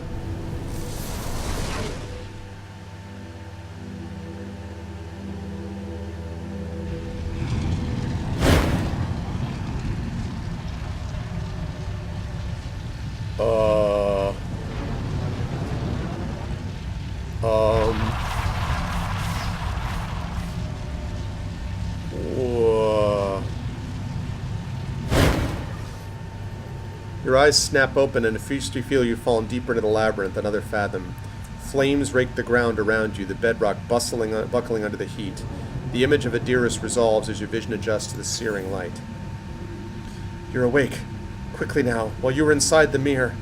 Gods, the shields have fallen, the sorrow is breaking into the sanctuary. I have played Neverwinter Nights 1 and 2. Hey, what's up, Nonstop? How you doing, man? It's destroying our home. The others are trying to hold it back, but tell me first, did you find what you were looking for? Yes and no. Mazov says the resonance chamber will destroy us all if the changing god activates it. You mean the first was right all along? You must find a way to stop him. He must not be allowed to succeed. I knew he was the pinnacle of selfishness, but this? Yeah, I liked Neverwinter Nights 1 and 2. In fact, one of my novels, my third sign, was turned into a Neverwinter Nights 2 module. Now we must deal with the situation at hand. A few have already escaped, but most are trapped within the rubble and flames. Some are too terrified to move. You must get to the teleportation platform and flee. Save as many as you can on your way. Although the dome no longer encircles our sanctuary, the generators may hold enough power to solve the sorrow's progress. They can be activated by placing your palm here and whistling this tune. Good luck, brother. Let's make sure as many survive as possible. Yep, it's called the third sign. Oh, God. There's an autosave. Okay, wait. I can't do this now. So there is an autosave right before the crisis. Okay, autosave 3, I see it. Okay, because I do not have time for another fight right now. But wow, that got pretty intense right there, people. That got pretty intense. All right, so that was a lot of fun, guys. We actually made a lot of good progress today. A lot of story-based progress, so to speak. A lot of reading, I know, that's the deal, but good stuff. But I hope you guys enjoyed it. I'm glad that everything held up with Arvbox. It performed admirably, as it usually does. And I'm going to be back at you guys next week. Actually, I'm not sure about next week. Maybe next week, because next week is July 4th, which is Independence Day. So next week is up in the air. I would say probably it's not likely that I'm going to be streaming next week on here. I might stream on my channel, I don't know, but it's unlikely because, again, July 4th. The week after that, though, I'll definitely be back July 11th, and it will either be more of this game or it will be D&D with GOG. We'll be doing one of those for sure. I'll also be back on my channel on Friday, if not before, streaming some Dungeons and Dragons for you guys if you head over there, and some other games as well. So that is what we're looking at. If you like what you saw and heard, please make sure to follow GOG.com. Please sub to GOG.com if you can. Please make sure you check out all of our individual channels as well. And don't forget, yeah, on an iPad. And don't forget to be able to stick around, because right now Chrono Wolf is going to be playing some Fallout 3 heavily modded for you. And thanks, guys. This worked out well. Thanks also to the the office that I rented. It worked out. But I'm going to rise up on out of here, and I will catch all of you wonderful people on my channel in a few days, or if not, in a couple of weeks back here on GOG.com. Thanks, everybody. You guys are the best, and I will talk to all of you very soon. That is it for me and Pen and Pixels, episode 84 complete, as Torment continues. Now stick around for Chrono Wolf and for Fallout 3. Catch all of you wonderful people soon. Have a good day.